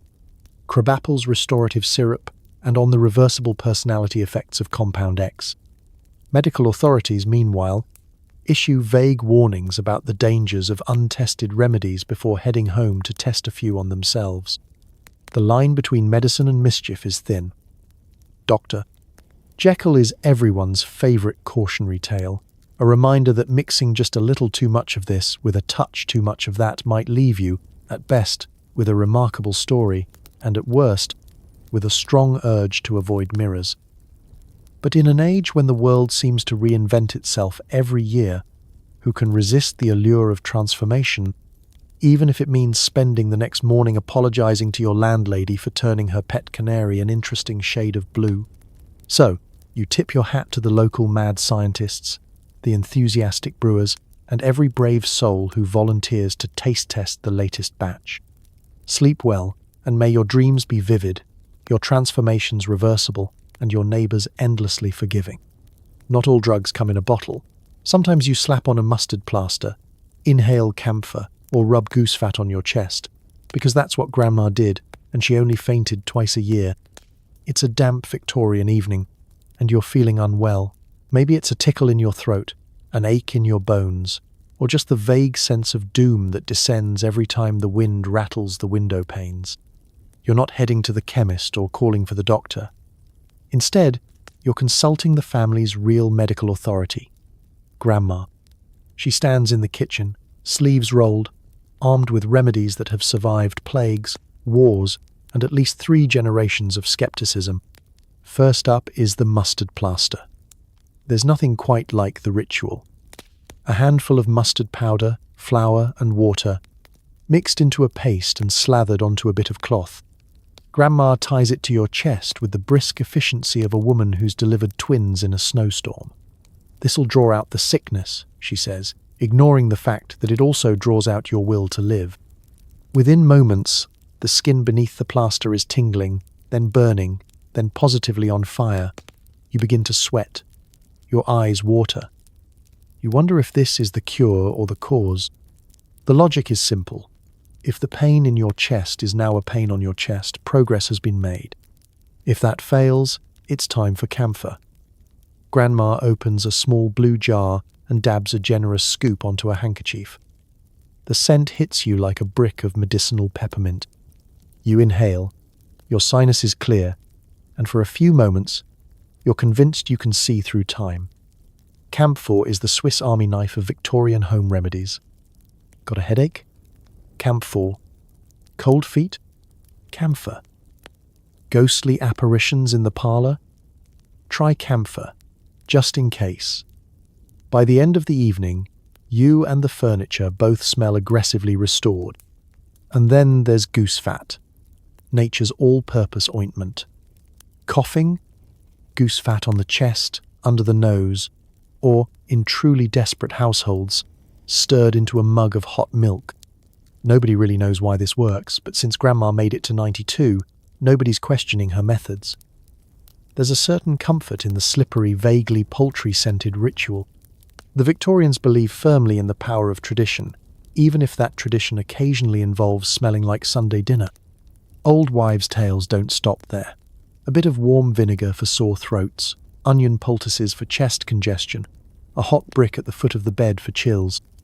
You try them all, one after another, until your bedroom smells like a salad bar in a thunderstorm and you've achieved the rare state of being both roasted and pickled at the same time. No visit from Grandma is complete without her collection of general advice. Feed a cold, starve a fever. Or is it the other way around, she muses, shoving another hot potato under your pillow. Whatever you do, don't get your feet wet or you'll catch your death.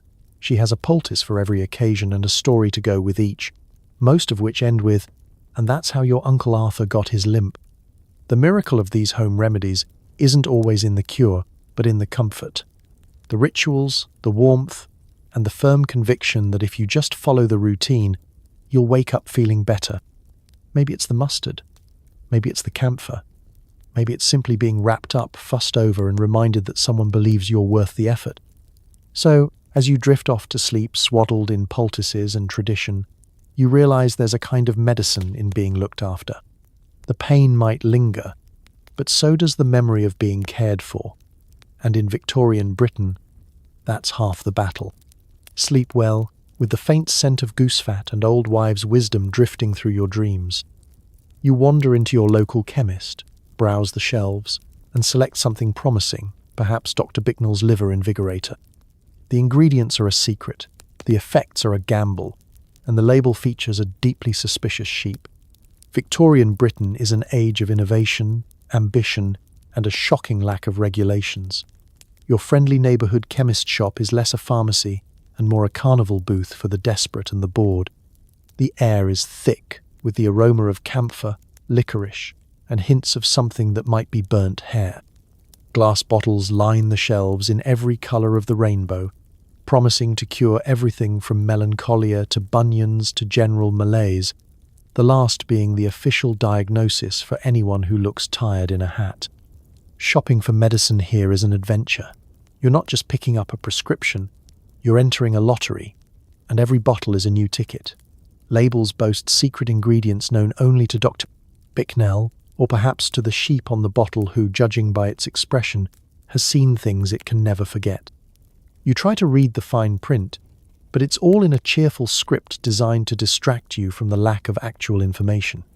Invigorates the vital humours, purifies the blood, restores your youthful bounce, promises that, if nothing else, will make your obituary more interesting. Today, you select a bottle of Dr. Bicknell's Liver Invigorator, because your liver is Victorian and therefore in a constant state of distress. The chemist, a man whose moustache is at least 80% of his personality, nods approvingly. "Good choice," he says, as if you've just won the sweepstakes. He wraps the bottle in brown paper, slipping in a free sample of Professor Farnsworth's nerve cordial, just in case you survive the first round and want to try your luck again. You take your mystery tonic home, eyeing it with the wary optimism of someone who's bought both a lottery ticket and an umbrella for the same day. The instructions are vague: 1 spoonful for mild symptoms, 2 if you are feeling particularly Victorian. The first taste is shockingly herbal, a slap of bitterness followed by an oddly warming sensation. You pause, wait for divine inspiration, or possibly fireworks. Nothing. 10 minutes later, you feel invigorated, maybe, or possibly just confused. Is this the cure, the cause, or a new category of experience? The Victorians are nothing if not adventurous in their self-care. Your friends share their own discoveries. One swears by Mrs. Flanagan's cholera tonic, which smells faintly of turpentine and regret. Another recommends Professor Plimsoll's nerve restorer, the secret ingredient of which is either unicorn horn or a splash of brandy, depending on the chemist's mood. The stories abound. I took 2 doses and my gout vanished. But now I can only speak in rhymes, says Mr. Wilkins at the pub. I gave it to my cat and now he refuses to come inside, reports Mrs. Endicott. Side effects are not so much listed as implied by the label's artistic choices. Grinning cherubs for mild results, sheep for the truly unpredictable, and the occasional skull for those who like their medicine with a side of drama. If things go sideways, you simply blame your constitution and try something else tomorrow. Despite the risks, there's a certain thrill in the unknown. Victorian life is repetitive, coal dust, tepid tea, and endless drizzle, so why not add a little excitement? Perhaps today's remedy will clear your skin, calm your nerves, or make you sprout a second set of eyebrows. Either way, you'll have a story, a souvenir, and a renewed appreciation for labels that list more than just miscellaneous botanical marvels. So tonight, as you tuck your bottle of Liver Invigorator under your pillow, remember, in Victorian Britain, health is a game of chance, and every chemist's shop is the entrance to a magical and slightly suspicious world. Sleep well, and may your dreams be as lively as a bottle of mystery tonic. Sunrise in Victorian Britain. Your head is pounding, your vision is blurred, and your pocket is empty. Time to visit the chemist for a quick pick-me-up. The cycle continues. You vow never to do it again, until lunchtime. The light streaming through your soot-streaked window is unreasonably bright, as if the sun itself has a personal vendetta. Somewhere in the alley, someone is playing the accordion, badly, and the distant clatter of horse hooves pounds in time with the throbbing inside your skull. You roll over and try to remember last night, but it's all a kaleidoscopic blur of drinks, dubious syrups, and a passionate debate about the merits of arsenic face powder. Victorian nightlife is relentless. If you weren't drinking gin at the pub, you were sampling medicinal wines, toasting with absinthe at an artist's garret, or, if things got really out of hand, sharing a round of Dr. Jekyll's special cordial at your neighbour's latest experiment. No matter what your poison, the morning after is always the same: regret, dehydration, and a determination to never, ever trust anyone who claims to have invented a new digestive elixir. You stagger to the wash basin, splash your face, and take inventory. You're still alive, mostly. Your tongue feels like old carpet. Your hair has achieved new and innovative shapes, and there's a suspiciously unfamiliar shoe by the bed. If only there were a cure. But this is Victorian Britain. Of course there's a cure, or at least 25 of them, conveniently sold over the counter. Enter the chemist, hero of the hungover and the hopelessly withdrawn. You shuffle in, avoiding eye contact, and mumble something about the nerves. The chemist, who has seen this routine daily since the dawn of time, reaches beneath the counter for his most popular potions. Reverend Splendid's Morning Tonic, Mrs. Winslow's Gentle Restorative, and, if you're feeling especially fragile, a generous dose of Vin Mariani, guaranteed to put the spring back in your step and the twitch back in your eyebrow. The ritual is soothing, if not particularly scientific. One bottle for the headache, another for the shakes, and a third to take the edge off the realization that you may have volunteered to host tonight's supper club. The contents are a blend of alcohol, opium, coca leaves, and, just for fun, a little quinine for that healthy bitterness. If you're especially unlucky, someone recommends a dose of mercury pills for intestinal vigor. You politely decline and vow to change your circle of friends. Withdrawal is the Victorian guest that never leaves. The shakes, the sweats, the sudden urge to write poetry at 4 a.m, all par for the course after a night on the town. You're not alone. Your neighbour, Mr. Wilkins, can be found every morning on his front stoop, clutching a mug of strong tea and muttering about the dangers of overindulgence. Miss Hargreaves swears by pickled onions and a brisk walk around the block, but you suspect her solution is mostly an excuse to gossip. The cycle is familiar. Hangover, regret, resolve, relapse. By mid-morning, your promises of sobriety are already fading. By lunchtime, you're back at the chemist, seeking out a tonic for clarity and something to steady the hands. The shopkeeper gives you a knowing nod and slips you a bottle with a label that says, simply, best taken with lunch. You don't ask what's in it. In Victorian Britain, sometimes ignorance is truly medicinal. But for all its pitfalls, there's a certain camaraderie in suffering. You and your friends gather to share stories, compare cures, and toast the indestructible optimism that keeps you coming back for more. As the afternoon sun slants through the grimy window, you raise a glass of something fizzy, bittersweet, and possibly radioactive, and resolve, one last time, to turn over a new leaf, or at least to make it to dinner. Sleep well, and may your dreams be gentle, your remedies effective, and your memory forgiving, at least until tomorrow's sunrise. Boarding a Victorian train is an adventure in itself, but the real journey begins at the buffet car. Here, you're encouraged to sip a little sherry for the nerves as the countryside whips by. By the second stop, the whole compartment is giggling, someone's reading poetry, and you're reasonably sure the engineer is on his 4th glass. Safety first, unless you count liver safety. It's the golden age of British rail, and you're off for a day in the country, or maybe a cross-country escape from your own relatives. The station is a swirl of steam, bustle, and passengers clutching mysterious parcels. The conductor checks your ticket and you board, settling into a velvet seat with a window view of grey fields, distant sheep, and whatever the British weather is doing that hour. But before the train even leaves the station, there's an announcement. The refreshment car is now open. Victorians everywhere snap to attention.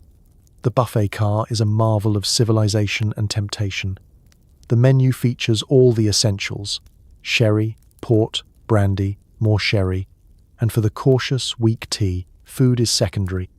The sandwiches are as dry as legal parchment, the biscuits could double as construction material, and the ham looks suspiciously like it died of natural causes. No matter what you really came for is the liquid hospitality. Every other passenger seems to have received the same memo. You order a sherry for the nerves. So does your neighbour. The clink of glasses becomes the unofficial anthem of Victorian train travel. Your initial anxiety about travelling in a high-speed, boiler-powered metal tube melts away. By the first tunnel, you're toasting with strangers, sharing family secrets, and agreeing with a woman in tartan that yes, Scotland does have the best mist. By the second stop, the whole carriage is a cheerful, wobbly society. Someone unpacks a deck of cards, a bearded gentleman recites poetry with growing gusto, and the governess in the corner is giggling behind her handkerchief. Your fellow passengers enthusiastically debate philosophy, current events, and the questionable freshness of the scones. All of it happens over generous servings of port, and nobody quite remembers who started the third round. Meanwhile, the engineer, heroic, red-cheeked, and, you hope, still able to tell left from right, wanders through for his refreshment break. He is greeted like an old friend and sent back to the engine with a parting tot of brandy for courage. In an era before breathalyzers, the only real safety device is collective optimism and the hope that the rails, like British etiquette, are stubbornly straight. Things escalate, the train takes a sharp corner, and everyone laughs as tea spills, cards scatter, and your new best friend swears never to travel sober again. Someone starts singing a folk tune. By now, half the carriage is convinced they can see double, but that's just the windows fogging up. The scenery blurs, the fields look greener, and even the sheep seem to be grinning at your revelry. As the journey continues, travellers trade remedies for hangovers, heartache, and the dreaded railway tummy. Someone swears by a nip of whiskey before every tunnel. Another insists that gin mixed with ginger ale cures any complaint, including annoying seatmates.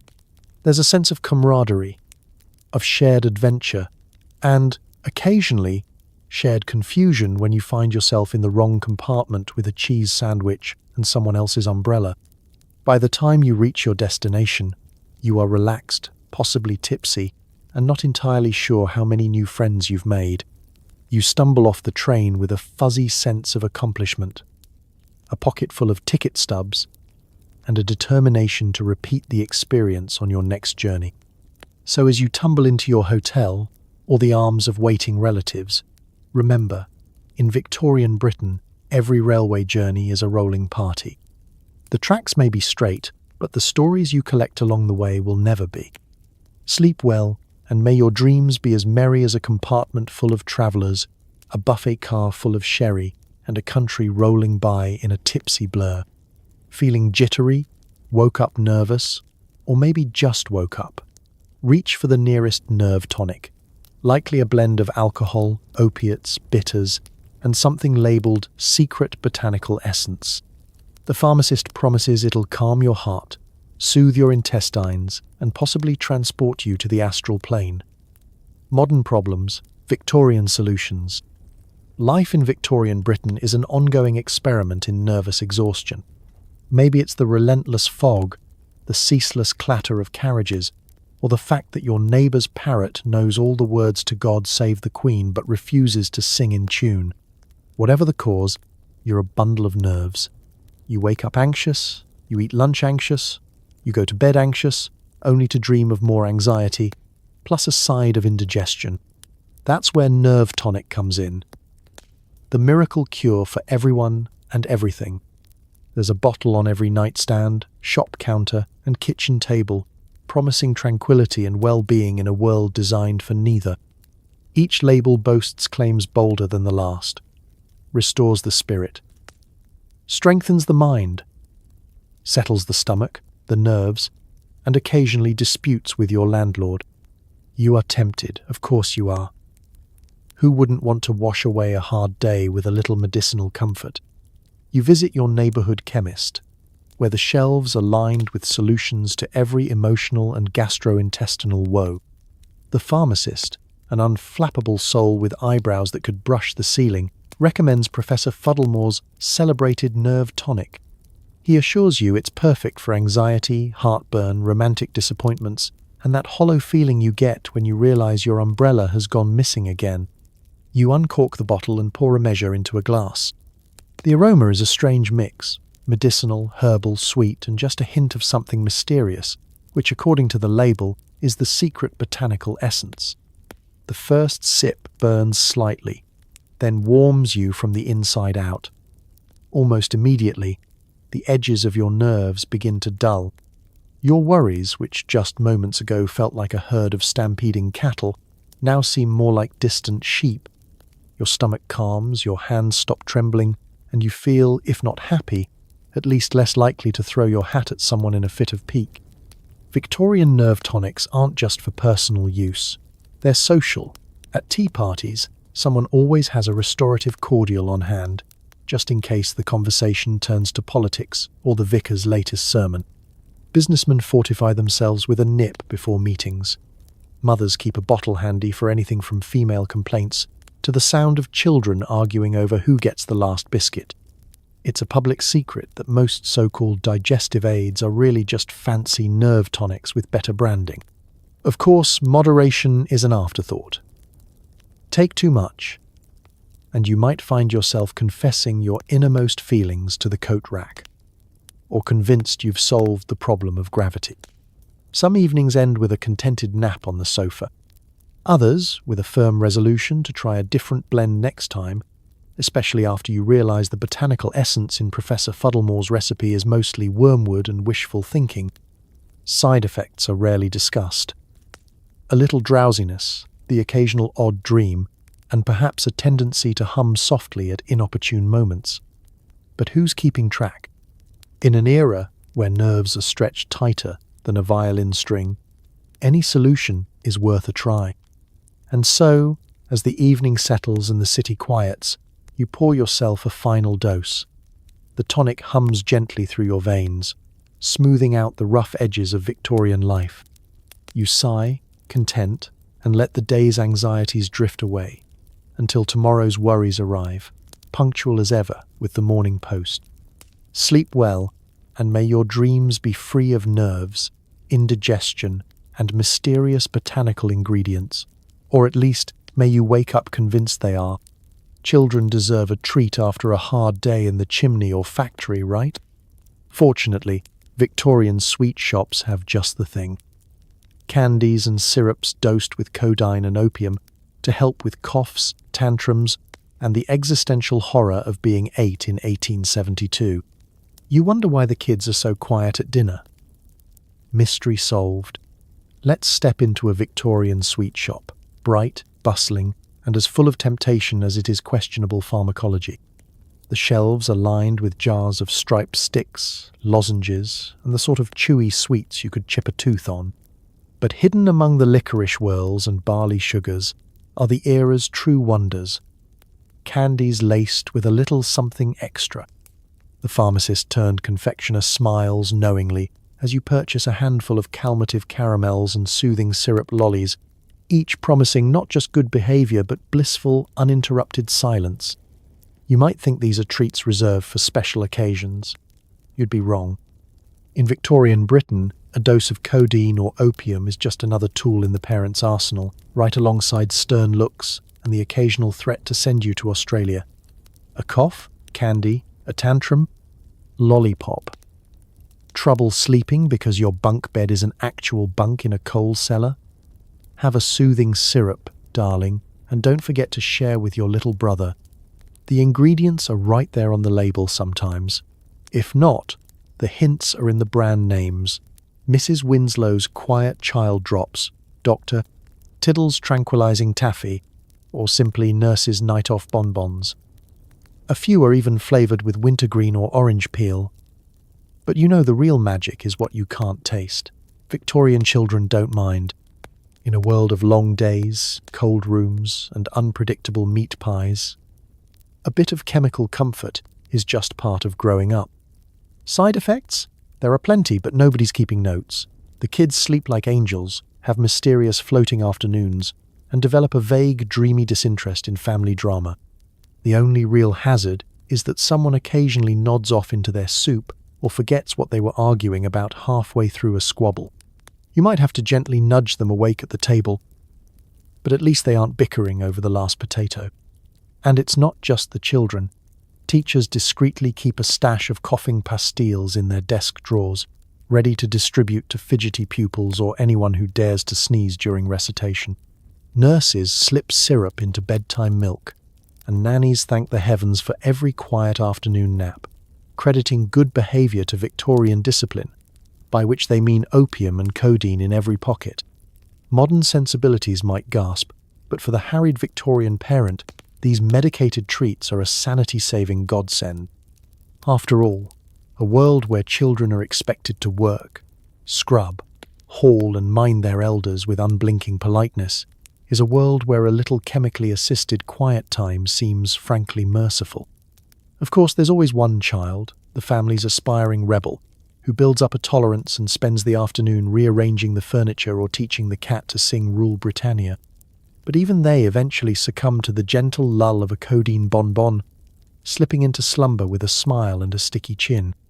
As the gas lamps flicker and the city quiets, you listen to the peaceful hush from the children's room. No night terrors, no coughing fits. Just the soft, collective exhale of a generation gently subdued by the wonders of Victorian science and a pinch of questionable ethics. So tonight, as you tuck in your little ones, or, more likely, retrieve them from wherever they've dozed off, remember, in Victorian Britain, a spoonful of sugar really does help the medicine go down.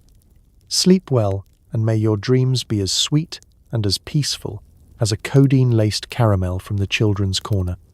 The Victorians are obsessed with electricity, so much so that they'll strap you into a contraption and run a mild current through your limbs for vitality. It tingles, it buzzes, and nobody really knows if it works. But the advertisement shows a smiling man with an excellent moustache. Who needs caffeine when you've got a home lightning storm? Let's set the scene.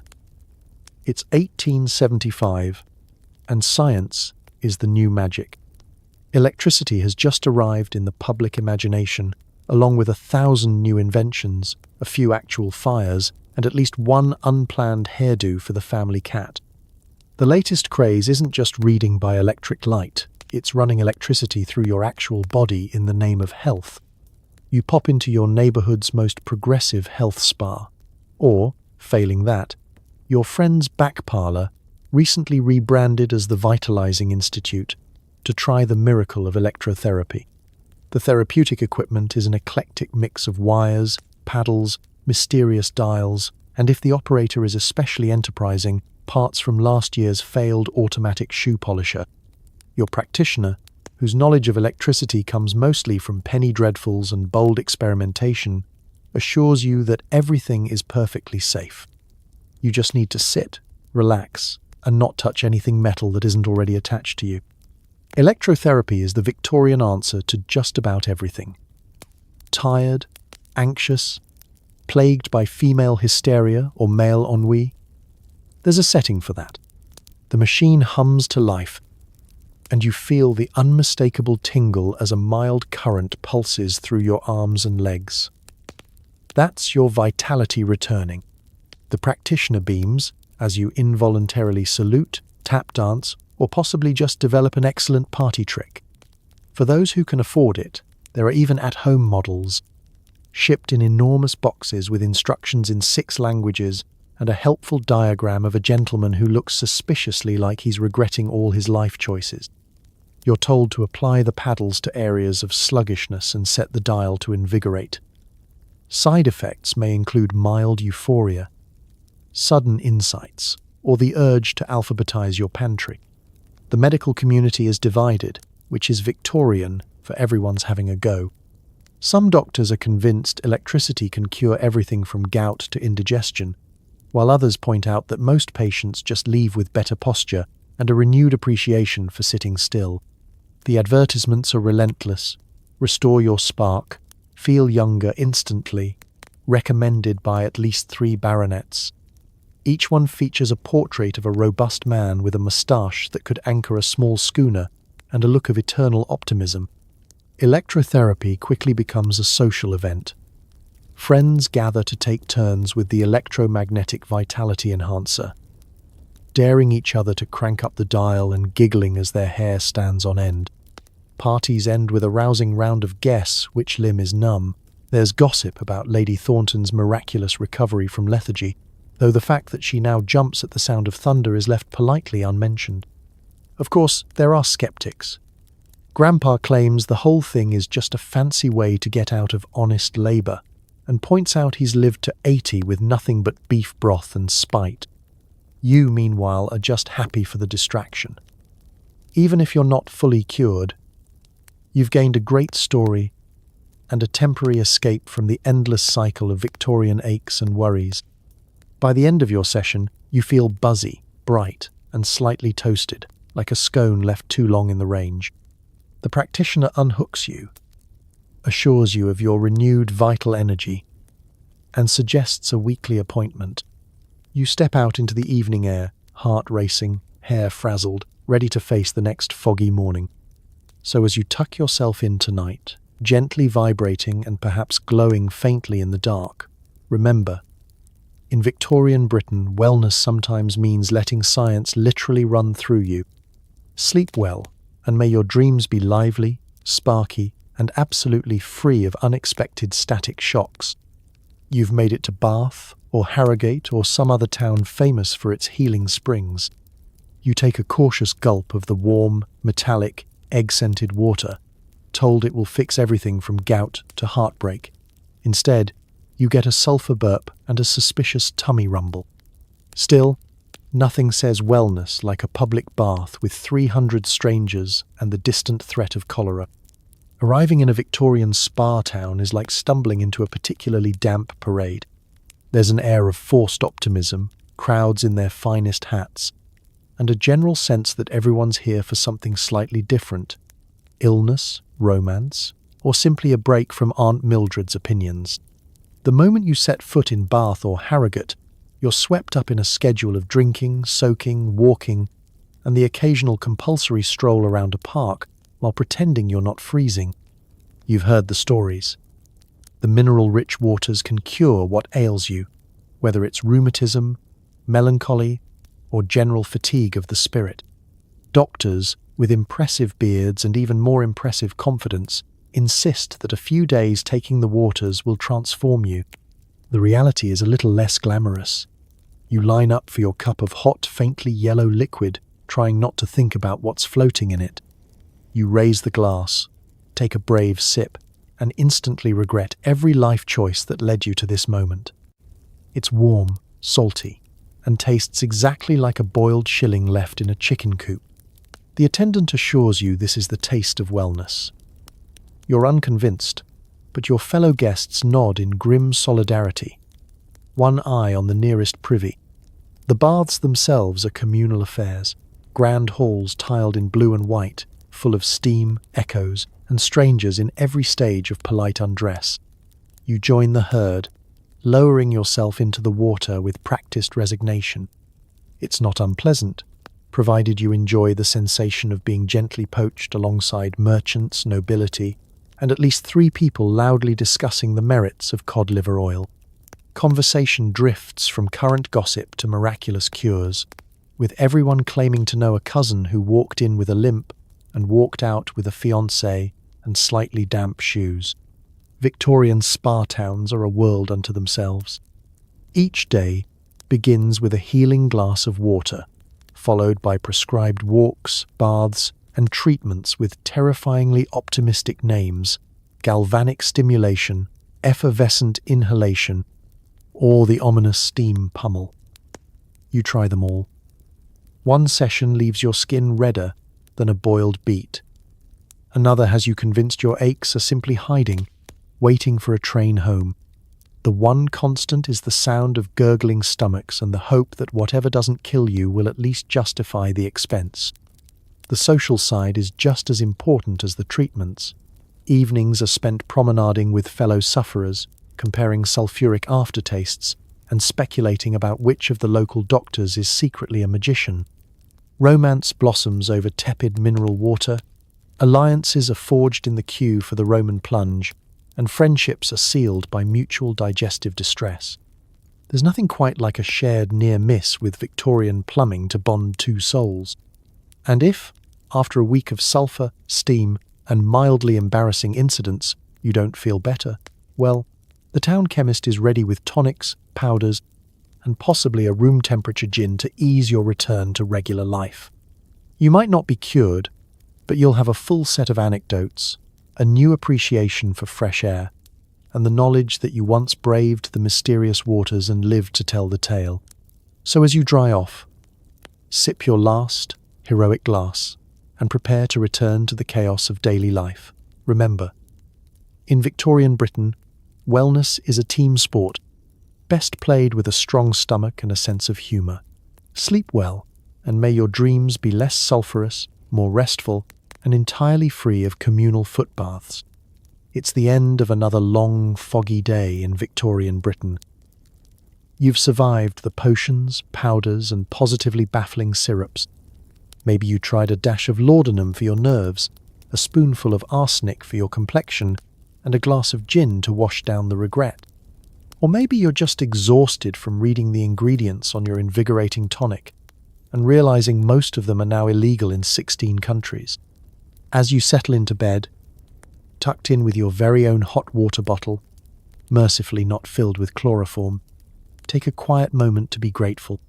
Grateful for clean water, painkillers that don't contain mercury, and the fact that no one's grandma is offering you cocaine for your cough. You made it through the gauntlet of Victorian pharmaceuticals, and all you got was a killer hangover and, hopefully, a little perspective.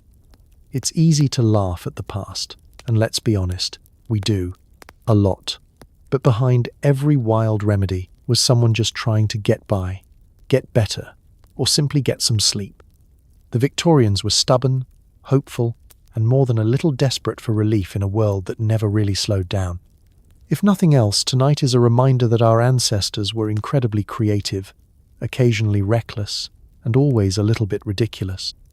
So as you drift off to sleep in your clean, comfortable bed, maybe whisper a thank you to history's accidental pharmacists and the long line of people who survived so you could enjoy modern medicine. The world may still be confusing and a little bit bonkers, but at least your cough syrup won't make you hallucinate green fairies. Rest easy, sleep well, and remember, sometimes the strangest chapters of history are the ones that bring us the most comfort and the best stories. Good night.